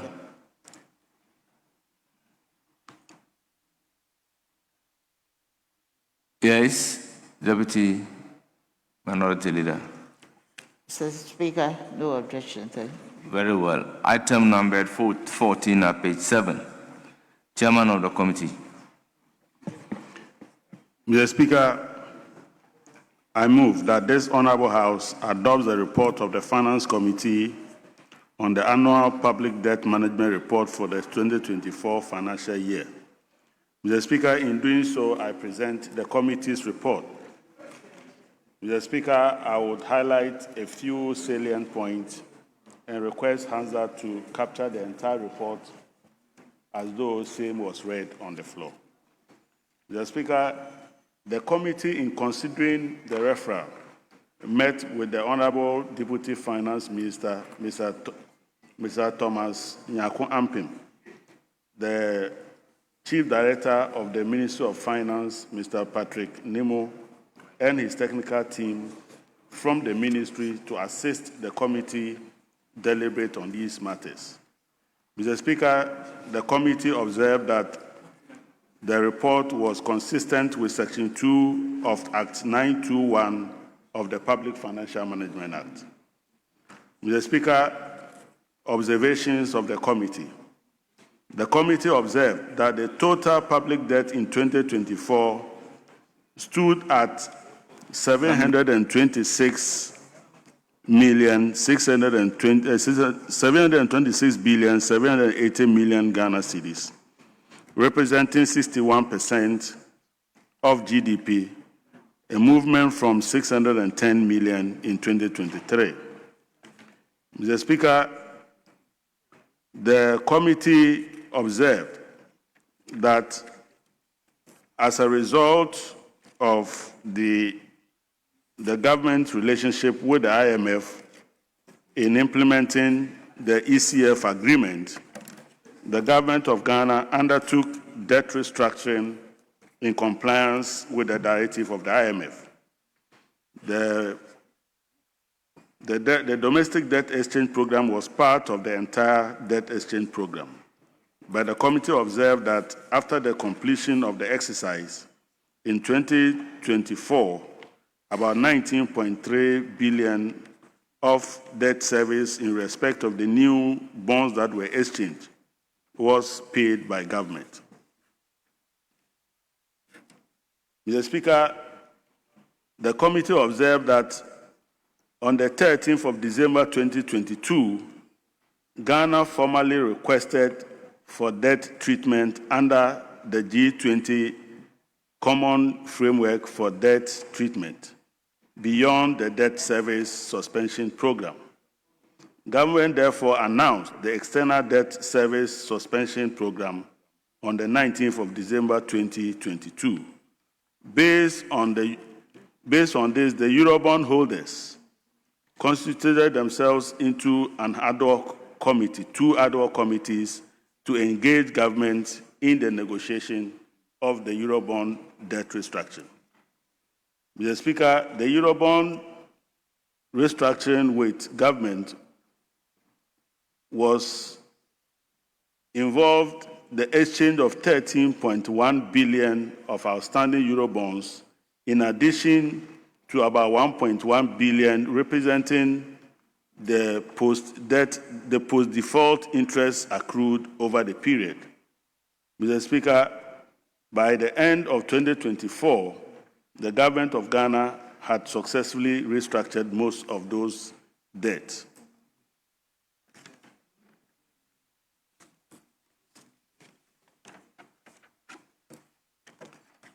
Mr. Speaker, the committee accordingly recommends to this House to adopt the report of the Committee for Finance on the 2024 Annual Public Debt Report. Mr. Speaker, in accordance with the Financial Management Act 2016 at 921, I therefore so move, Mr. Speaker. Honourable members, motion number 14 at page 7 of today's order paper will be moved. Any seconder?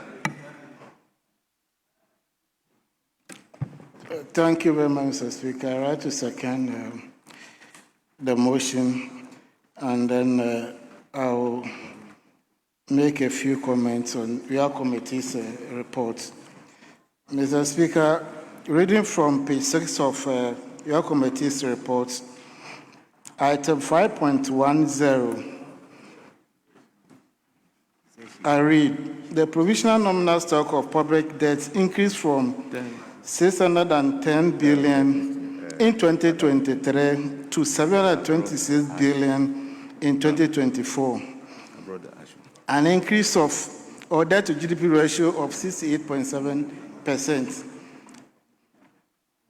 Mr. Speaker, we need to learn something from all these numbers, because if you keep on borrowing and you don't have the capacity to pay back, or the question is, what actually did you use that money for? If you don't invest those monies into productive ventures, by the end of the day, you can't pay back the facility. It became part of the public debt, and that was part of the reasons why even we were just shut from the international market, we could not access any funding and all that. So it's not about the numbers, but what you use the money for. For example, we took a facility, we set up the Ghana Gas Infrastructure Project. Within 3 years, the facility paid for the loan that we contracted, meaning you put the loan into productive venture, which can help you pay back that facility. And now it doesn't also mean that you can also do social infrastructure, but you have to balance it out. Let's take our airport, for example. Accra International Airport, Kumasi Airport, Sunyani Airport, all of them are running at a loss. It's only Accra International Airport which is sustaining all the airports. So if you take off Accra International Airport, the rest are running at a loss. They're not even breaking even. So we need to talk to each other. When ministers come here, present facilities. It's not by it's my party, we are in government, we promise this, we promise that. So we have to, there must be a paradigm shift. Let's put the money where our mouth is. So by the end of the day, we'll have value for money. But we are just looking at numbers. What's happened in 2023, 2024? It was a national disgrace for the whole country to be blacklisted that you can't come to us for a loan. If you want to come to us, come and beg us so that we write off some of your debt. We must learn something from what happened between 2022, 23, and 24. That's why you have a finance minister who is instilling some discipline, fiscal discipline. And people are complaining. The minister is not spending. You can't give what you don't have, Mr. Speaker. You can't give what you don't have. Now you are paying some debt, and we invited people to come and account for their stewardship. They say, oh, they will not come. Come and account for a stewardship. The person says, I will not come. All these numbers were recorded under his stewardship. So, Mr. Speaker, let's go beyond the numbers. Ask the critical questions. What did we use those monies for? So that the new ministers will also learn something. But one day, that day of accountability will come. But I'm sure they will not run away because they are doing what is right, and the good people of this country are witnessing, and there's a positive manifestation of their stewardship. So, Mr. Speaker, we shouldn't be grossing over these numbers. Let's go beyond the numbers and make sure we are managing public purse, taxpayers' money. The purse itself was missing, so nobody was managing it. So, Mr. Speaker, thank you very much for the opportunity. Tomorrow or tomorrow next, the Economic Committee will also present that of the 2025. And we will see the difference. We will see the improvement that there's a new government in place. The resetting agenda is taking a very good shape. I thank you very much for the opportunity. Yes, the floor is still open for debates. Yes, Honorable Onyina, you have the floor. Thank you, Mr. Speaker, for the opportunity to contribute to this debate on this report on the 2024 annual public debt. Mr. Speaker, this report shows one thing which is really clear, that although we had a setback as a country due to some global factors, between 2022 and 2024, this report highlights a certain improvement and growth trajectory between the same period. That was occasioned by prudent management of the economy in making sure that good policies and systems were put in place. Mr. Speaker, please recall that during the COVID era, people stayed at home for months, 9 months. Teachers, nurses, doctors, they stayed at home, but they were being paid. This resulted in a 12 billion shortfall that we needed to account for. You were staying at home and you were being paid. Where were you expecting the money to come from? Productivity was down, but the government, which is a listening government, which was re-echoed in what the former President Akufo-Addo said, that we know how to bring the economy back, but we don't know how to bring people's lives back. And because of that initiative and that mindset, he ensured that people were catered for. And this created some shortfalls in the economy, which he knew forehand that we will be able to restore the economy. And because of that, he prioritized the lives and needs of individuals other than the economy. We paid a big price for it. But today, we are seeing the good results of the measures that were put in. Mr. Speaker, in 2023, the public debt was 610 billion. 2024, it rose to 726 billion. However, if you look at the debt to GDP ratio, 2023 was 68.7, but the 2024 figure was 61.8, signaling that the GDP, the growth rate, increased from 3.1 to 5.7. This is what we were talking about, that we know how to bring the economy back. And because of that, the economy grew from 3.1 to 5.7 in 2024 because of the prudent measures that the government put.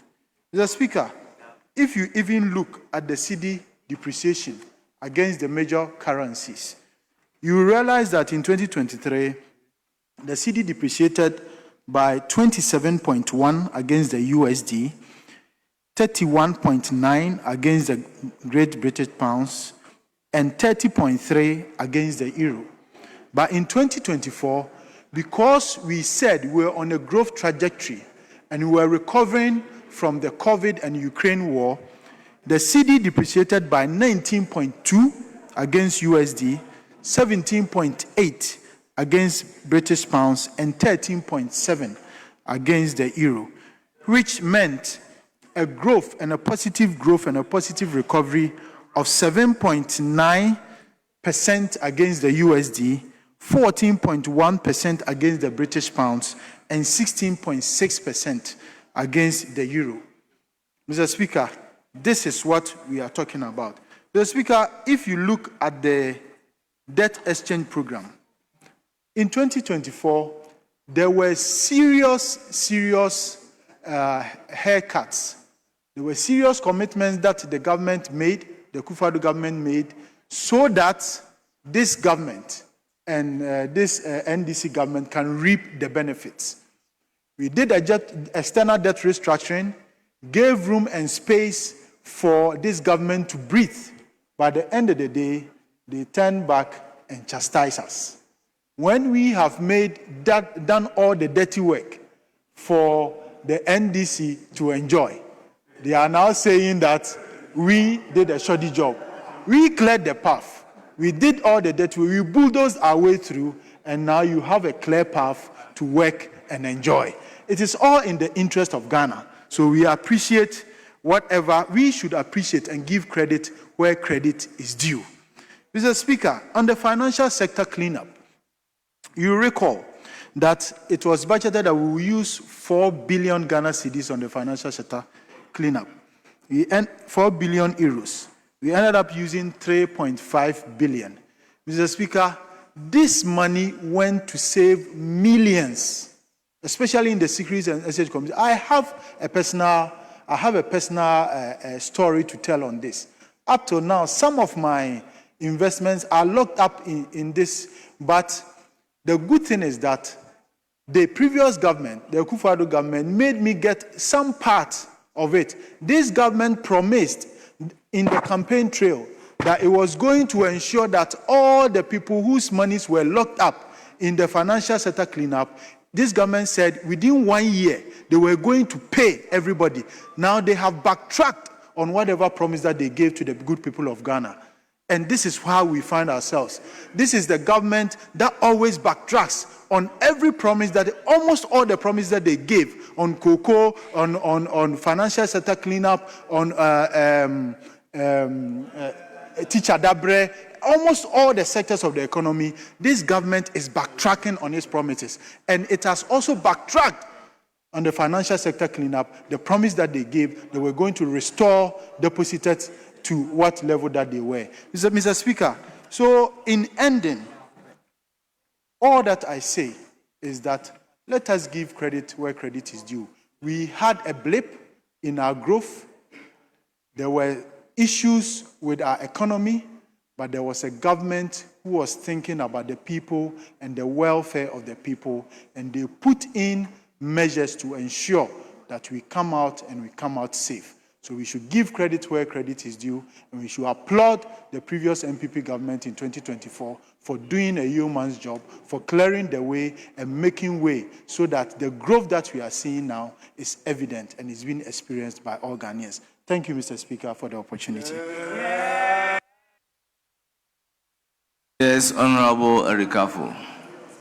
Thank you, Mr. Speaker, for the opportunity to add my voice to the report from the Finance Committee expressing the debt portfolio, our debt situation in 2024. Mr. Speaker, from the report and at the observation column 5.1, the report is giving us the debt overhang as at December 2024. That has been quoted as 726.8 billion Ghana cedis, as a debt to GDP ratio of 61.8. Mr. Speaker, this figure is scary. It's a scary figure. Mr. Speaker, to understand what I'm saying, I would like us to take the historical antecedents of our debt overhang. Mr. Speaker, from 2001 to 2004, from 2001, the debt, right, put it on paper, the total debt handed over to NPP's government, J. Kufuor's government, was 5.42 billion Ghana cedis. 5.42 billion Ghana cedis. And yet, they couldn't manage it. They sent the country to the club of HIPIC. HIPIC. Mr. Speaker, I'm very happy to quote today that within the 4 years, when they took the government into HIPIC club, we enjoyed $5.7 billion. Mr. Speaker, this is a figure we should quote. Mr. Speaker, by the close of 2008, at the end of the term of J. Kufuor, apart from enjoying all these things, the debt portfolio was 9.73 billion Ghana cedis.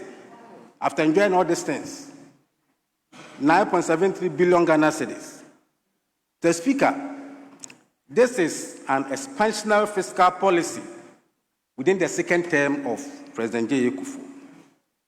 Mr. Speaker, when they handed over to Atamoso's and John Dramani Mahama's administration, Mr. Speaker, we added only 26.27 with respect to expansion of infrastructure facilities.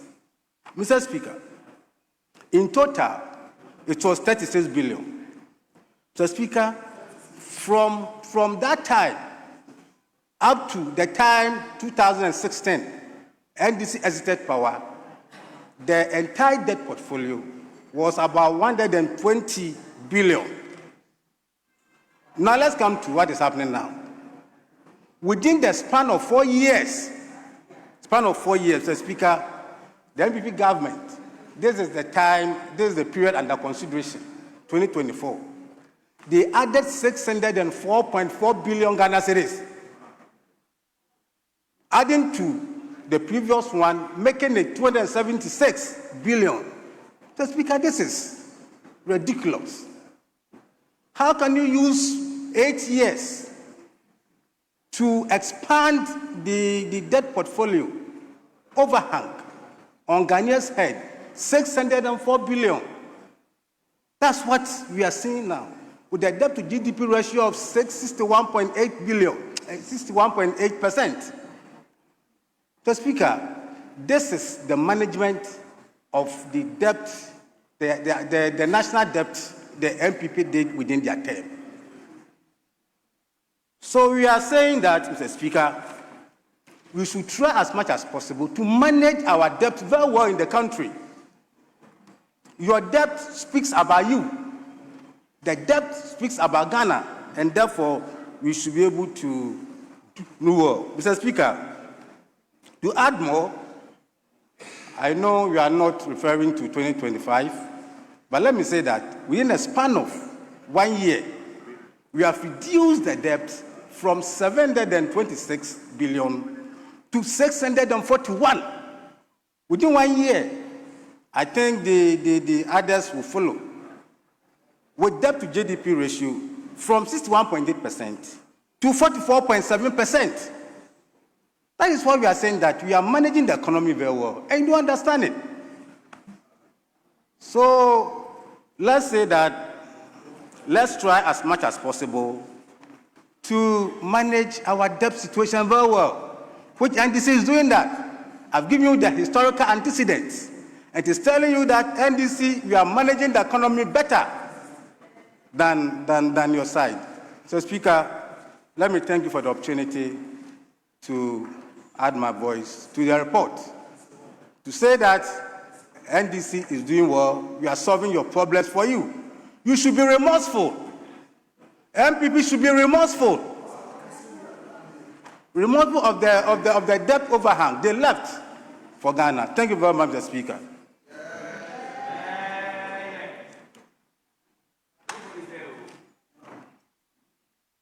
Yes, you have the floor.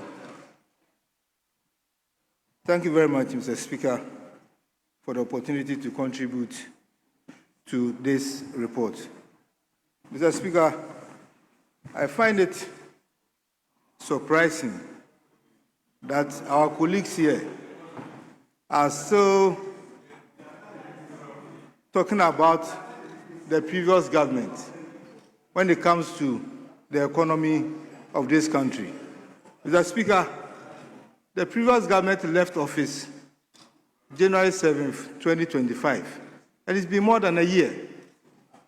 So I think they should stop accusing the previous government, everything about the previous government.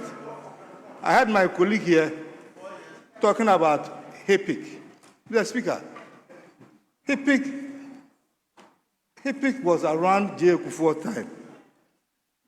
If we also go on, then we can talk about PAMSCAD and the Structural Adjustment Program that sold all our indigenous factories, over 300 of them, the jute factory in Kumasi, in Sawam Cannery, Aboso Glass Factory.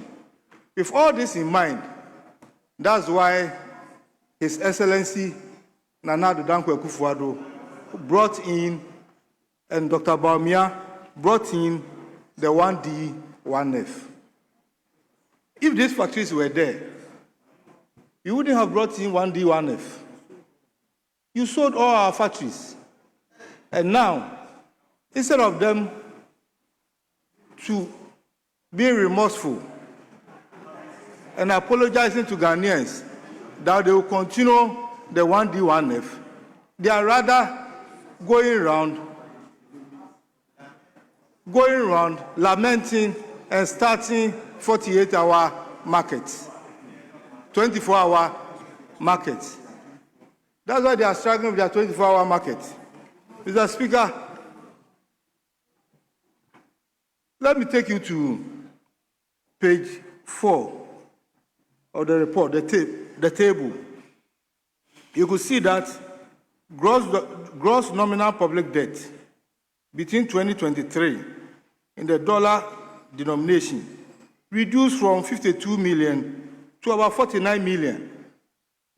A country and a government that was unfortunate to witness the Ukraine-Russian war, that was unfortunate to witness COVID. With the NDC in government, even stone throwing from Iran to Lebanon, they increased fuel prices. Mr. Speaker, they should give credit where credit is due.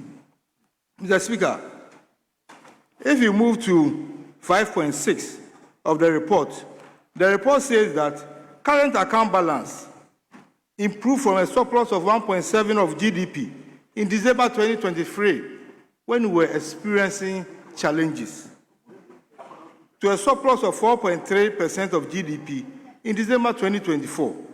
Mr. Speaker, the NPR rate even reduced by 300 basis points. Mr. Speaker, I will advise this government to always give credit to the previous NPP government so that we also help them in managing the economy. Mr. Speaker, moving forward,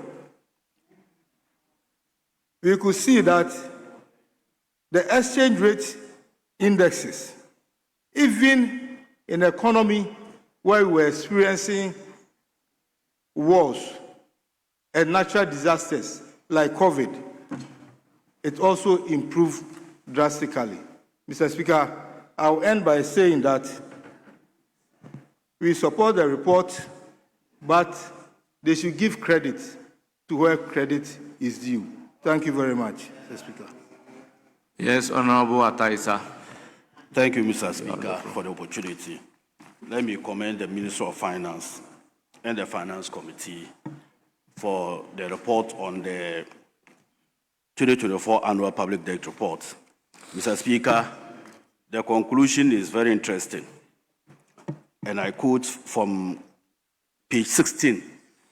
The committee had carefully considered the 2024 Annual Public Debt Report and was of the view that the year 2024 was a difficult year for Ghana and the market conditions posed significant challenges to the country's debt strategy. The implementation adversely impacting on cost and risk indicators of the public debt portfolio. Mr. Speaker, this report is a consensus, or it was a report that was adopted by two sides of the House. And we unanimously said that 2024 was not a good year for Ghana. So that settles the matter. Mr. Speaker, the Section 72 of the Act, which is the Public Financial Management Act, instructs the Minister of Finance to do the public debt management in respect of, one, borrowing and other government debt management operations, B, guarantee lending activities of government and other financing arrangements entered in by Ghana. Mr. Speaker, it will interest you to note that if you look at page 4 of the report, the total public debt as at the end of 2024 was 726.6 billion. This is the highest. In fact, President Akufo-Addo alone borrowed more than 13 other presidents combined since the First Republic of our Republic. Mr. Speaker, aside that, look at 1 year nominal increase. In 2023, the total public debt was 610 billion. And in 2024, it moved to 726 billion. Mr. Speaker, what it means is that in 1 year, President Akufo-Addo accumulated a total of 161 billion Ghana cedis to our public debt. This is the highest we've ever seen in the sub-region. Mr. Speaker, if you look at the components of the public debt, out of the 726 billion, 416 billion, representing 57.4%, represent the external debt component. What this simply means is capital flight. Once your total debt portfolio includes more of foreign debt, it means that you repatriate more money to the other nations. That is capital flight to our economy. And that is why we didn't get good value for money in 2024. Mr. Speaker, it is also interesting to note, and let me proceed, when you look at the domestic debt exchange program. Speaker, let's not celebrate mediocrity. The domestic debt exchange program is a timely reminder to Ghanaians the painful decisions that you took that inflicted cost. In fact, people lost their lives as a result of that. Let's not be celebrating this type of development. Mr. Speaker, the idea of the domestic debt exchange program was because Ghana declared for the first time a country that defaulted on our debt obligations. That was the reason why we approved the IMF. In fact, the Dutch bond and the local issued bonds of government was clear that Ghana was highly unsustainable. For the first time in 2022, Ghana had a total debt to GDP ratio of 104%. It means that when you add all production in Ghana, it could not even service the total public debt of our republic. That was the basis why we approached the IMF for the domestic debt exchange program. Yet, the one who put us in this is still fighting for status in America. Mr. Speaker, let me proceed to the exchange rate development. In 2024, Mr. Speaker, this is what the committee observed, that Ghana cedi, which is currently appreciating by over 40%, depreciated against the United States dollar by 19.2%, 17.8% against the British pound, and 13.7% against euro. What it means is that there was an automatic imported inflation into our economy, because all imported goods, because of the appreciation of the depreciation of the currency, will be a pass-down cost to goods and services that consumers will buy at the end of the day.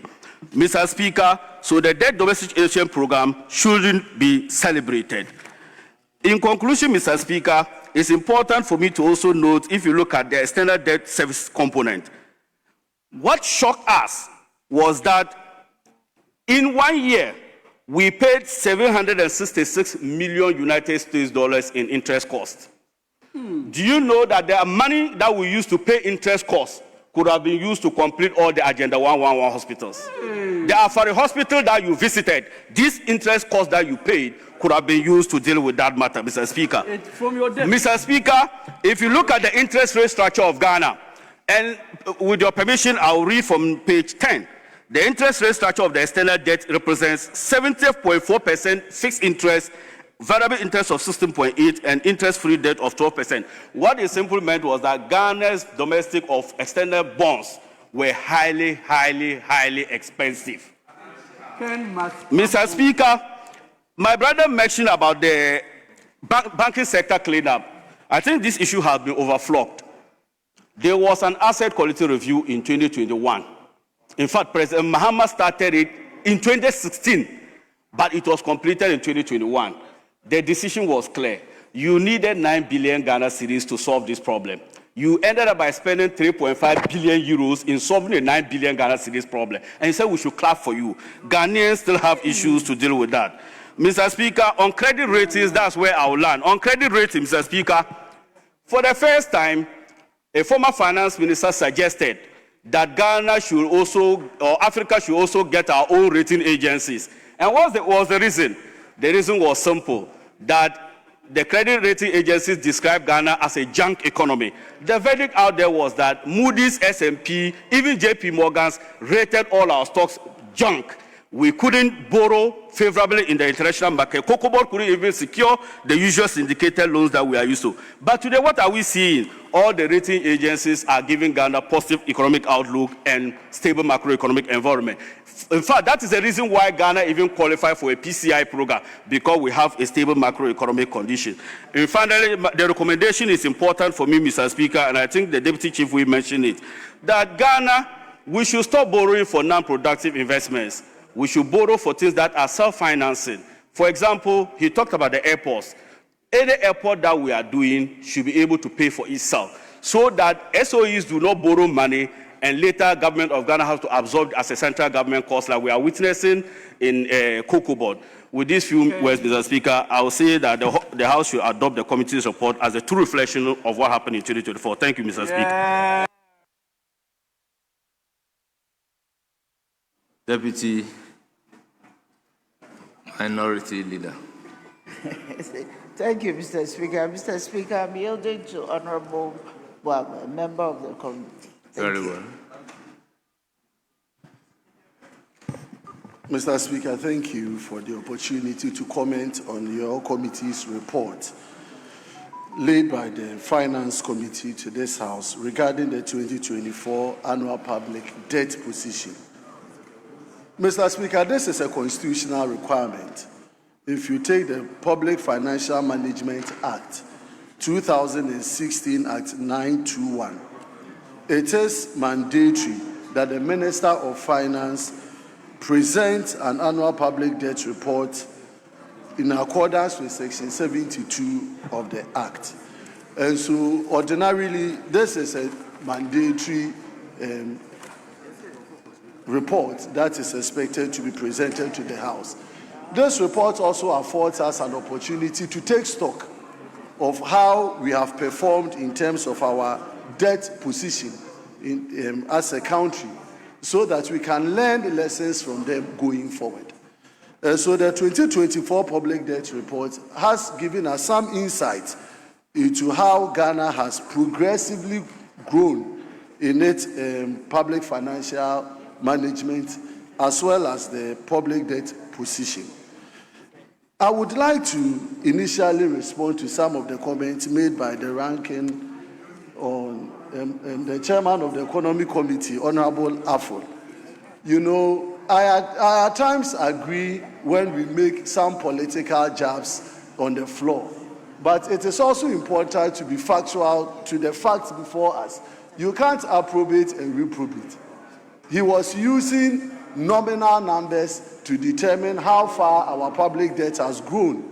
But if you check in terms of debt to GDP, some of the worst moments we have encountered as a country was in the year 2014, 2015, under your administration and watch. Mr. Speaker, in 2015, the total debt, public debt to GDP stood at 72%. And in 2016, it stood at 73%.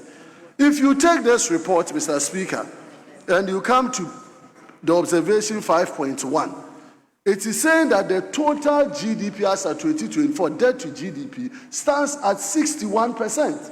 And if you compare that to global average, international best practice and standard, the average total debt to GDP ranges between 68 to 72%. And in 2024, the government of Nana Addo Dankwa Akufo-Addo, even having come from a very terrible backdrop of 2019-2020, was able to sell this country to a debt position of 61%. And so you cannot call that a bad performance. And these are the facts that we should be able to speak to as a people. And I always say, Mr. Speaker, all the things that the current administration is able to project and do, they've been there before. They could only do that because of the recovery process that this economy had been through. Mr. Speaker, let me take you to paragraph 5.6. This is the report of your committee. The committee observed that the performance of the domestic economy showed signs of recovery in 2024, largely due to the implementation of the IMF Extended Credit Facility Program. Mr. Speaker, it goes to tell us that the domestic economy recorded a real GDP growth of 5.7% for 2024, exceeding even the revised target of 3.1%. Mr. Speaker, IV, current account balances improved from a surplus of 1.7% of GDP in December 2023 to a surplus of 4.3% of GDP in December 2024. This is a report of the monetary policy of the Bank of Ghana. And this shows that the government at the time, in 2024 report as we are reviewing today, performed creditably. So we should stop this political propaganda syndrome that creates the impression that this country was in a dire situation. The NDC government picked it from a position that was wrong and bad. Mr. Speaker, let me take you to the 5.3. I will take you to 5.3. Mr. Speaker, so if you take the performance of this report, it is clearly indicative that the government of Nana Addo Dankwa Akufo-Addo, Dr. Mahama Bawumia, in 2024 had worked out a very strong economic foundation. They had laid a strong foundation that enabled you as a political party to take this country to the level that you are. Even today that you are making noise. What has PURC said to us? The increase in electricity tariff They said that it is because of an exchange rate. They cited exchange rate increment and also cited the rate of inflation. How can inflation be on the downturn? How can interest rate be on the downturn and still increase electricity charges? In 2025-26, cumulative, ECG has increased, PRC have increased electricity bills by almost 30%. And that cannot be a country, an economy that is being well managed. The facts are there. The facts, as people see, the Ghanaian, the ordinary Ghanaian is asking, 1.5 years in your term, 1.5 years in your term. Honorable Afo said that 2025, the report looks promising. What has changed in the lives of the ordinary Ghanaian? What jobs have you created? The Ghanaian youth are calling for employment. They are calling for jobs. You cannot even tell us how many jobs you have created since 2025 when you came into power. And these are, check the cost of phone calls and check the services that are being served on Ghanaians. You make calls and they cut and they take your credit and you are unable to even go anywhere for remedy. So please, Mr. Speaker, the report before us set a very good foundation that the NDC government have built on. It is our expectation that they will improve on the well-being of Ghanaians. The now inflation that is going up and the interest rates that is going up, we are praying that something is done. Because if we don't do that, then you take us to where you inherited the situation from. Mr. Speaker, I want to thank the committee. And just to end with my colleague, the House, as in your committee, unanimously never said that 2024 performance was bad. Honorable my colleague Issa said the committee agreed in unison that the 2024 report as we are reviewing was a bad one. That is inaccurate, that is not factual. The committee report only indicated that 2024 was a difficult year for the economic management of this country. Mr. Speaker, I want to challenge the NDC administration. They should focus on governance. They should focus on delivering to the people of Ghana. They should create the jobs. They should create the opportunities for industries to grow. The macroeconomic indicators are good. We all see them. But it should reflect in the pocket of Ghanaians. Let the jobs flow. Let Ghanaians who stood in the rain and voted for you get the benefit of governance. And we on this side, Mr. Speaker, our position is always to guide, to offer constructive criticisms and also provide alternatives for the development of this country. We will serve these people, we will serve the people of Ghana with that mandate, that we are responsible opposition, we will criticize when need be, and at the end of the day, Ghana should be a better place for us all. I thank you, Mr. Speaker, for the opportunity. Yes, Majority Leader. Yeah, thank you very much. Mr. Speaker, Mr. Speaker, I think we need to take our responsibilities when it comes to public debt management very seriously. Very, very seriously. You are all here in this country 2 years ago when we had to declare that we could not pay our debts. And we all know the implications of that decision on our economy, on people's pensions, on livelihoods. The reason why I say let's take this assignment serious is that the ultimate responsibility for managing our debt lies in the hands of this parliament. Ultimately, the responsibility for managing public debt lies in the hands of this parliament.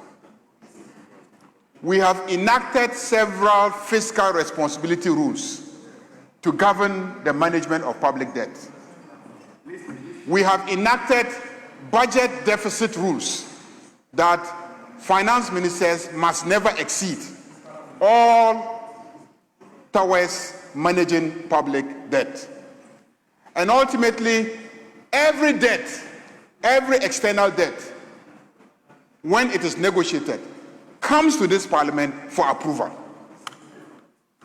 But we have an attitude towards debt. Even when it is obvious that the debt ought not to be entered into, we are very reluctant in this house to tell any finance minister that we will not approve a particular loan agreement that the minister has brought.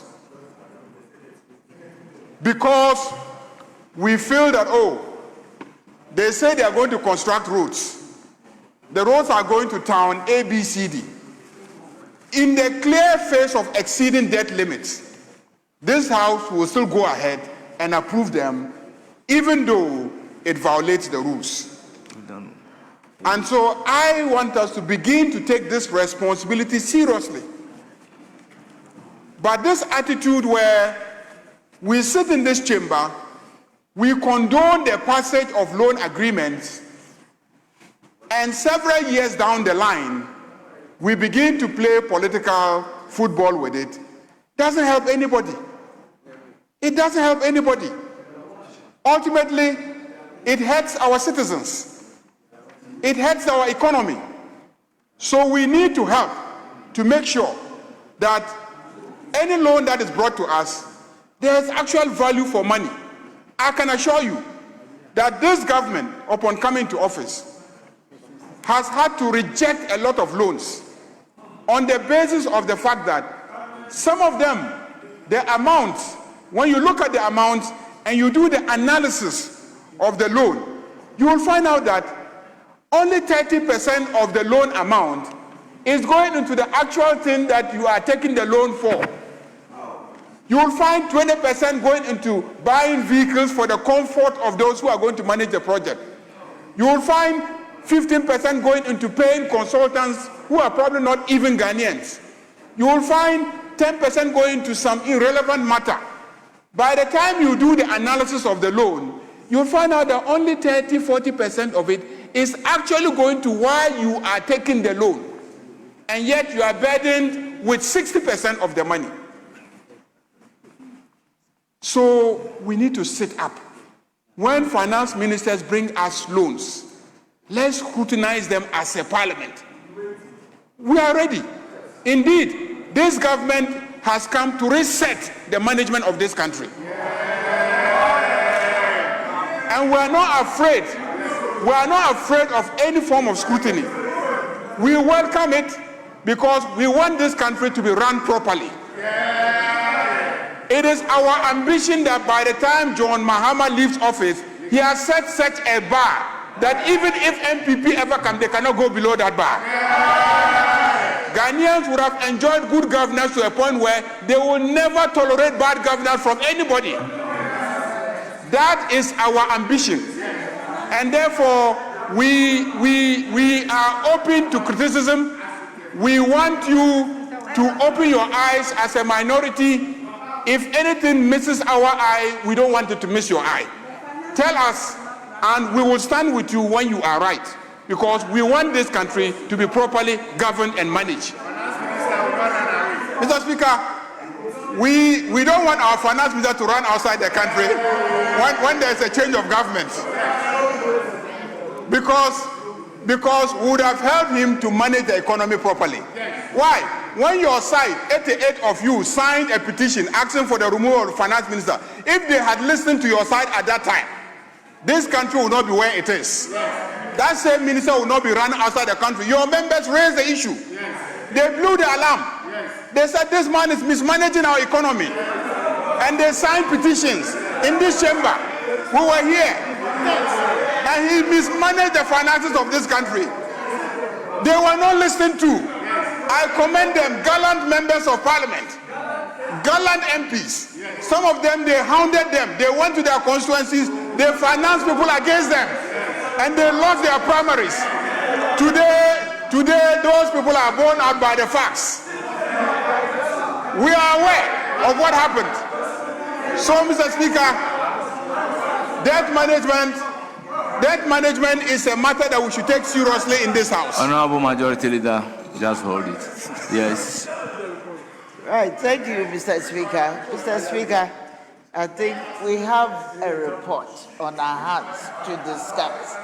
But I've copiously noted that the majority leader is digressing from what is in the report and completely digressing from it.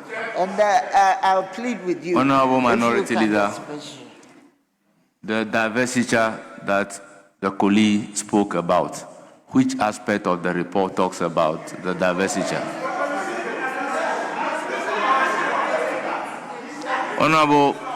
Honorable members, this is a debate. This is a debate. This is not a comment. I do not see any limitation when it comes to debating. That's why I'm sitting down here quietly, listening to everybody. So I never limited anybody when it comes to debating. So this is a debate. Majority Leader, you have the floor. Mr. Speaker, I am making a simple point that this House should sit up and hold finance ministers accountable. That's the point I'm making. That's the point. That's a simple point. And I'm referring to previous efforts to hold finance ministers accountable that failed. That's all that I'm saying. That I reckon that members on your side did make an effort to hold the finance minister at that time accountable. And then, you know, a lot of them were put under pressure to chicken out. And some were promoted. But I'm encouraging you this time that you should be bold and hold the finance minister accountable. And that we will support you. Because we on our own will hold our finance minister accountable. We are holding our ministers accountable. Every day you come here and then you stand there and ridicule our ministers that they are not being given money to operate. Yes, it is true that they are not being given money to operate. That's true. But you know what happened under your government? Under your government, every minister could get up any day and award contract without reference to the finance minister. That is what put government in huge debt. And then once the contractors presented the bill, the minister had to go and borrow the money to pay the contractors. That was what happened. And that is why in this government, we have imposed limitations. No minister can procure unless you have commitment authorization, which means that the finance minister has budgeted for that project. If he has not budgeted for the project, you cannot even commence procurement for that project. That way, you don't create a liability that the government will be compelled to go and borrow in order to deal with that liability. That is discipline. That is good governance. You must cut your cloth according to the size of your material. And if your economy cannot support it, ministers cannot spend simply because you want them to spend. So what we did was to cut down the number of ministries, to cut down the number of ministers, all in an effort to make sure that Ghanaians are spending within their limits. That is the level of discipline that John Dramani Mahama is injecting into the governance of this country. No external borrowing. We will borrow ultimately when we can show that we can pay for what we have borrowed. So, Mr. Speaker, I think that we are drawing lessons from past mismanagement of our public debts. And this time, we are waiting for 2025 public debt management report. When 2025 public debt management report comes, we will debate it, scrutinize it, and at that point, I'll be expecting you on this side, since you are the opposition, to pay close attention to that report and see if there is proper management of public debt in this country. If you do not scrutinize it properly, we will be compelled to show you proper management of public debt in this country. Because I'm very confident that the 2025 report on the public debt management of this country will be very revealing. It will show the contrast between an NPP government and an NDC government. It will show the contrast between John Dramani Mahama and Akufo-Addo. And Ghanaians will know that a good government has come into place. Mr. Speaker, jobs will be created if you manage your public debt properly. Managing your public debt properly is part of creating jobs. If you are hugely indebted, and all the credit rating agencies declare your economy junk, how are you going to create jobs? You are hugely indebted. The banks are collapsing, pensions are collapsing, everything is collapsing financially. How are you going to create jobs? How are you going to create jobs? So, Mr. Speaker, managing your public debt properly gives you an international image that will attract investment into your country. And through that, you can create jobs. So all these things we are doing are towards creating an economy that creates jobs. So let us see that in the light of job creation. So, Mr. Speaker, let me thank the committee for presenting the report for our consideration. And let me assure the committee that we have taken note of all the things that led us into the kind of debt crisis that we had. And we look forward to the 2025 debt report. I believe that in it we will see how we're improving as a country in the management of our public debt. But going forward, I just want to conclude on the note that this Parliament must seriously scrutinize loan agreements brought before us. This government must scrutinize budget deficits. This government must scrutinize borrowing limits, because failures in all these areas will culminate in huge debts, and trust me, those who have voted for us end up paying a price. And when they are distressed, trust me, it will reflect in the kind of numbers that we saw on your side in the last election. It will reflect. So this time, if we don't do it well, it might reflect on this side. And so we are committed to making sure that we do it well. Thank you very much, Mr. Speaker. Honourable members, at the conclusion of the debate, the question is, as many as are in favour of the motion, say aye. Those against, say no. Honourable members, the ayes have it. The motion is accordingly adopted.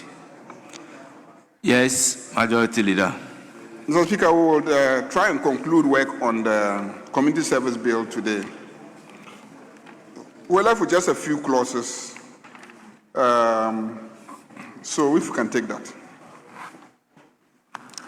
Yes, Deputy Minority Leader.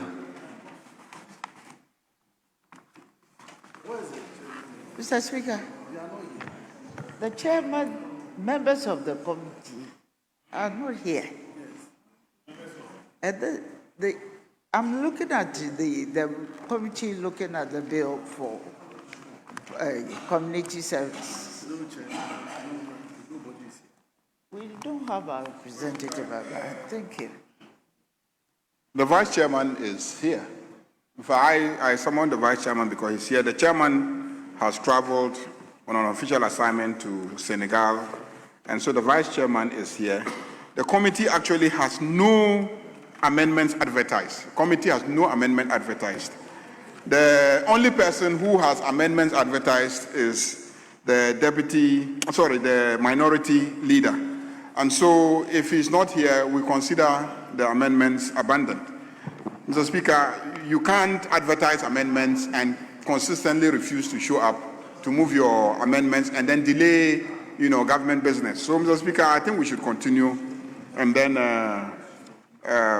no advertised amendments by the committee, so there's no issue. Yes. No, Mr. Speaker, I think we work here under consensus building. Unfortunately, the leader has to do something very critical. That's why he's not around. But to say that if he's not around, the amendments should be abandoned, it's not something. As for that one, there are many instances that he has given an authority, and then they moved the amendment for and on his behalf. Yes. We don't have any authority. But the only worry is that yes, but I can say guarantee that by tomorrow the members you'll of be the present committee to are not here. finish it out. Therefore, But we should not to progress abandon with it, the Mr. business. Speaker. I'm also worried about that. Yes, but I can give you an assurance that tomorrow you will be available. Today, it's due to some uncontrolled circumstances. You couldn't be here today. But tomorrow we can finish with it. Yes, Majority Leader. Mr. Speaker, let's proceed with the bill. He's proposed these amendments for far too long and persistently not presented himself to move them. All of them, for most of them, have been moved on his behalf. Even when he's in the chamber, when we get to committee service, he walks away and then people, take the amendments on his behalf. Honourable Members, Community Service Bill 2026 at consideration stage. Mr. Speaker, I was pleading with you that let's just tomorrow to abandon it or to go on to self-defense. I don't think it will help us. We have been here serving on each other's interests. It is important that we respect what other views are. Clause 59, item numbered 1. Acceptable. That is not acceptable, please. It's not acceptable. This is one-sided, and I feel that we need to respect that one. I am making an application to you that let's hold this thing. Tomorrow, it will be the last day for the consideration.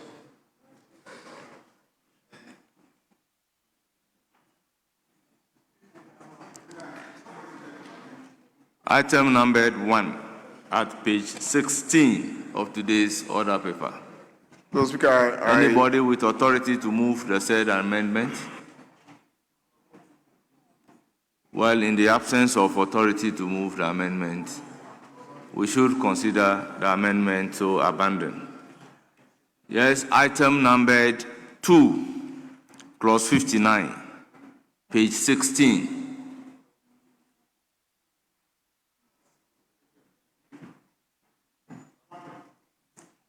Same is abandoned. Item numbered 3, clause 59.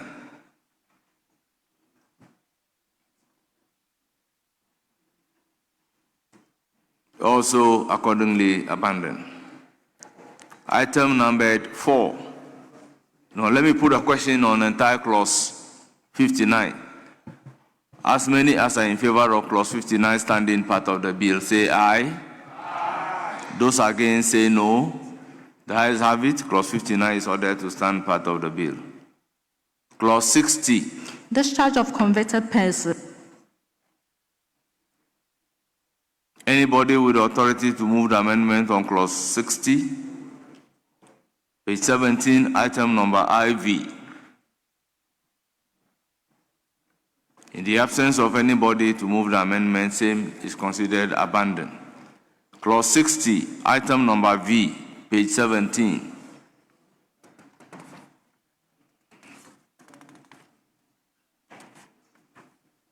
Same is also abandoned. Clause 60, item number VI.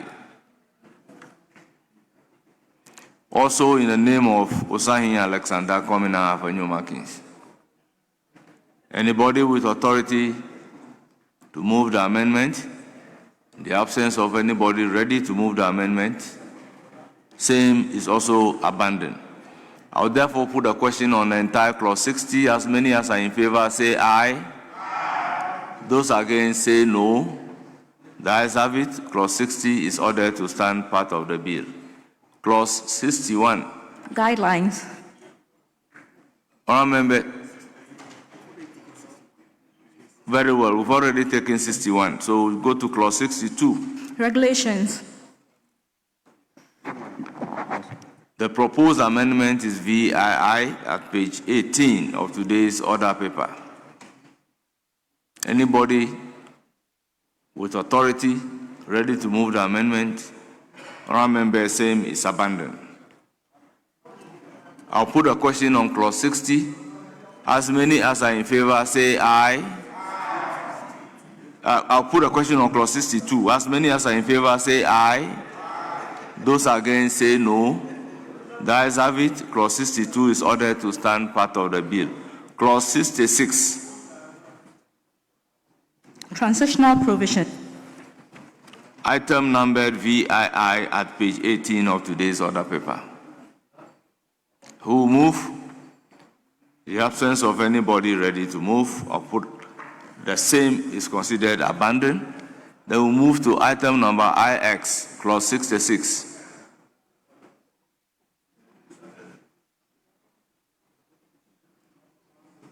Is anybody ready? Same is also abandoned. I will therefore put a question on the entire clause 66. As many as are in favor say aye. Aye. Those against say no. The ayes have it. Clause 66 is ordered to stand part of the bill. Now, the proposed amendment is X. Add the following new clauses. Is anybody ready? Having the authority to move the said amendment? Same is also abandoned. Now, XI. We've now come to the schedule. Consequential amendment. Yes, Chairman of the committee, the first schedule stands. Mr. Speaker. Stands in your name and it's in page 20 and 21.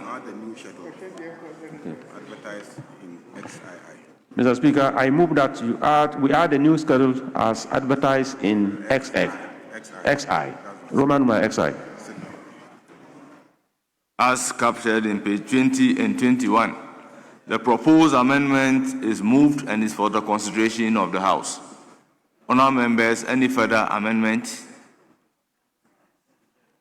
In the absence of any further amendment, I'll put a question. As many as are in favor say aye. Aye. Those against say no. The ayes have it. The proposed amendment is ordered to stand part of the bill. Now, the long title. An act. Mr. Speaker, there's one last one. To amend, to insert second. Yes. XII.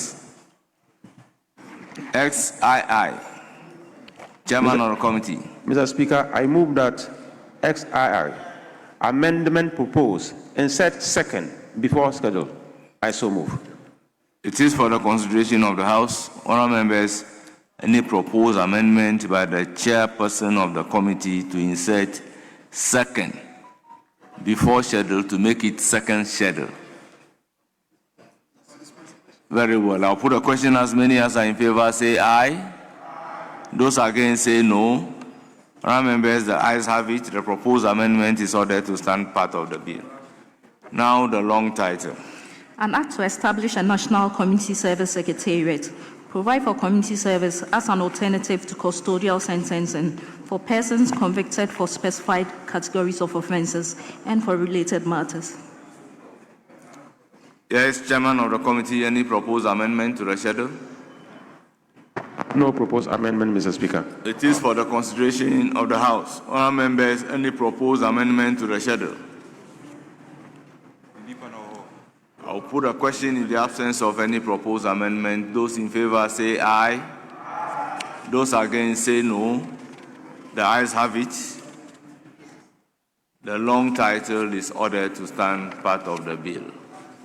Honourable members, we've come to the end of consideration stage of the Community Service Bill 2026. Yes, Majority Leader. Mr. Speaker, I think we will do the rest tomorrow. We are finished, so we'll go to third reading tomorrow. The Minister for the Interior will come and then take the third reading tomorrow. Yes, you have a motion number 12.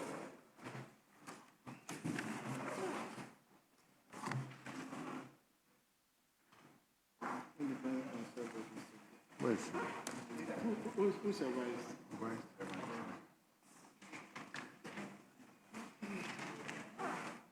Yeah, yes,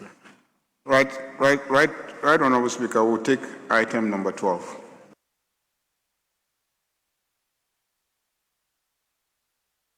Unfortunately, I recall we mentioned it at conclave, but we don't have copies of the report.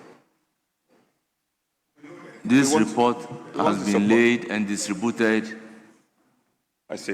Let's check the console. It's been hanging on the other paper for a very long time.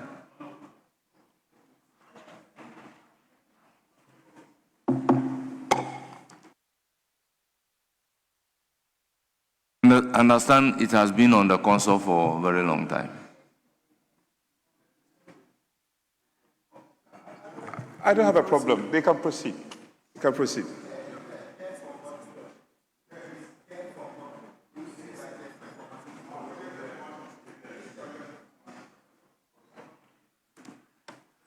Yes, Chairman of the committee.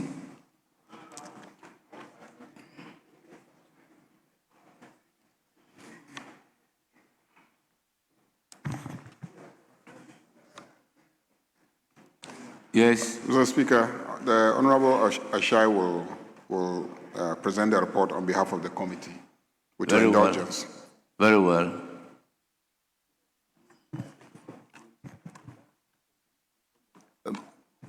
You may move motion number 12. Hello, Mr. Speaker, thank you for the opportunity to move motion numbered 12 on the order paper for today. I move this Honorable House to adopt the report of the Committee on Independent Constitutional Bodies on the budget performance report in respect of the... Mr. Speaker, it should be motion number 13, Mr. Speaker. I crave your indulgence. No, this is motion number 12. Independent constitutional bodies on the budget performance report in respect of the National Commission for Civic Education. Yeah, Mr. Speaker. For the period January to December 2024. Yes, the report that is ready is for the Electoral Commission. Yes, very the well. report that is ready. And so the we report take that has been motion loaded, number 13 13. That's why instead. he's drawing attention. So then you may move motion number 13. Thank you, Mr. Speaker, for indulging me. I rise to move this Honorable House to adopt the report of the Committee on Independent Constitutional Bodies on the budget performance report in respect of the Office of the Electoral Commission for the period January to December 2024. And in doing so, Mr. Speaker, I want to invite the Hansard to capture the entire report as though it has been read in its entirety. But permit me to call attention to a few of the deliberations of your committee. As we are aware, the mandate of the EC is not lost on any of us in this chamber. The EC is mandated to manage all public elections and referenda and to handle all matters directly related to the conduct of elections in this country. I believe that we all know the place of EC in our democratic dispensation. And the Commission's functions are provided for by the Constitution and by its enabling act. And I think that over the years, the EC has performed that function very well. Mr. Speaker, particular mention is found on item 6.0B, and with your indulgence, I would want to read that. The EC mentioned a few challenges that they have faced in the course of 2024 performance. Of course, the report before us is the 2024 performance report. And they state that during the 2024 elections, there were a few infractions that we ought to be reminded of, so it serves as grounds for us to amend our ways and to improve the electoral process. Mr. Speaker, they indicated that some political parties disrupted the election process. They also indicated 2 EC offices that were burnt. Of course, we all know the challenge with CAPEX when it comes to our budgeting process. We find it difficult to allocate funds, and so if their assets like office building are bent down, then we are worsening our already precarious situation. And so I want to draw the attention of the House that we must resolve to improve our electoral processes so we don't run into such situations where the limited resources of the state will be applied to redevelop or rebuild offices. Mr. Speaker, they made a point on CAPEX in 7.4 in your report, with your permission, I read. The committee observed that the EC expended an amount of 98.9 million on capital expenditure and sought clarity in this regard. The committee revealed that of the 98 million, 72.3 million was expended on procurement of biometric equipment. We know that biometric equipments are an essential tool or asset for elections, but if over 85% of their budget will go into that, then their infrastructure will be challenged. Mr. Speaker, I take you to conclude. Mr. Speaker, to conclude, your committee will call upon this House to consider the budgetary allocations for the EC, noting that the EC is an independent constitutional body. And whilst we admit that they must operate as an autonomous body, the EC is subject to oversight of Parliament. And so we must provide them with that oversight, not only when they have come before us, but also to ensure that they get the requisite resources and budgetary allocations for them to deliver on their mandate. And so I would want to call upon the House to adopt the report as presented. Thank you. Honourable members, motion ably moved. The report presented. Any seconder? Right Honourable Speaker, I second the motion. Yes, after that, what do you Mr. Speaker, in seconding the motion, let me make some comments on the report as submitted by the committee. Mr. Speaker, first and foremost, one would like to look at some of the challenges that were outlined in the report, and I take you to paragraph 6.0, and it states that the main challenge the commission relate to is the inability to pay some suppliers and printing houses that provided critical services for the 2024 elections. We are in 2026, and if the EC's suppliers, those who have rendered services for us in the 2024 elections, have still not been paid, we'll be interested in knowing why budgetary releases have not been made to support such enterprise. Mr. Speaker, it again states that B, supporters of some political parties disrupted the collation of polling station results in some constituencies, which delayed the collation exercise. We are all in this country and we bear testimony to some of the incidents that occurred during the 2024 elections. Mr. Speaker, supporters of political parties, and rightly indicated here, disrupted the enterprise. It was reported to the police. Up till now, we still haven't had adequate information from the police service as to the status of those individuals and what has happened to them. And it creates a bad situation for us as a country. That was what has led into even by-elections and the confusions that erupted over there. It is very imperative that we take note of that and call on the Ghana Police Service to expedite action in this regard. Mr. Speaker, 2 district officers of the commission in Damangu and Ayehu were bent. 2 EC officers were bent, and up till today, we've still not been able to get reports on the status of these incidents. Mr. Speaker, it doesn't augur well for the democratic dispensation that we are in, and it is important that we take note of that.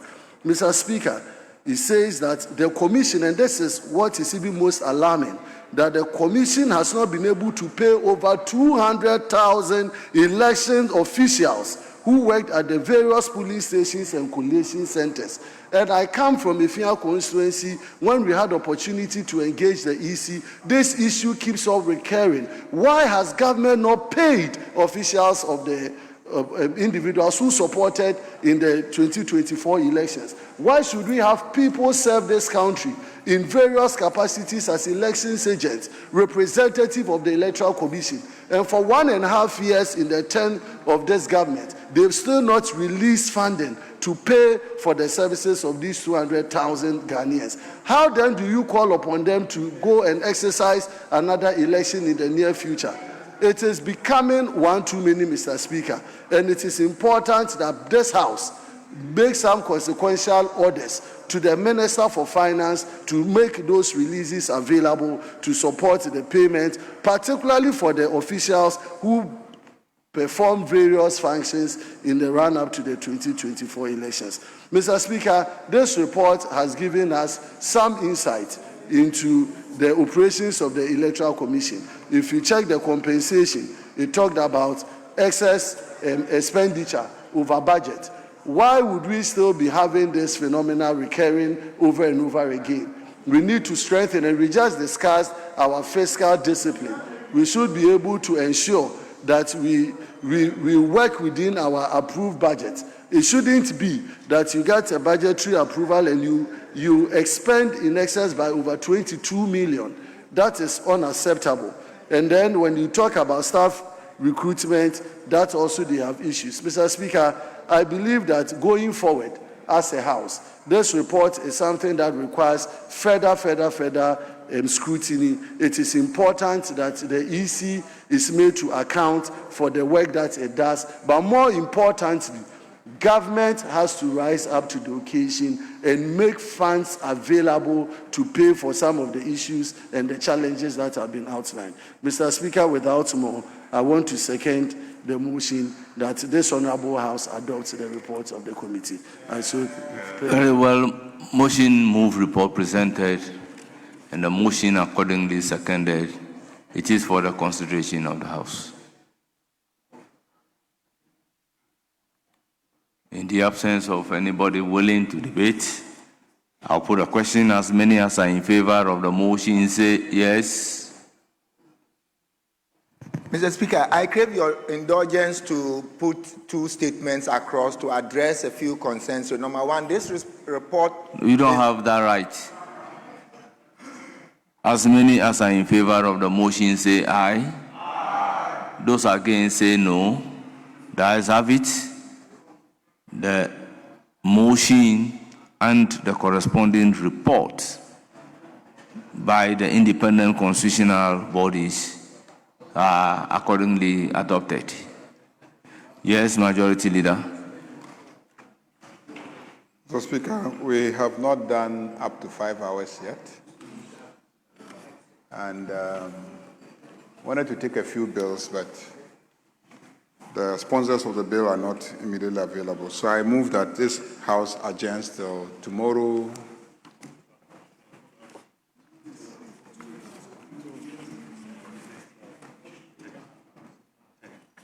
$10 o'clock? 10 o'clock? Tomorrow, 10 o'clock, 10 a.m. in the morning.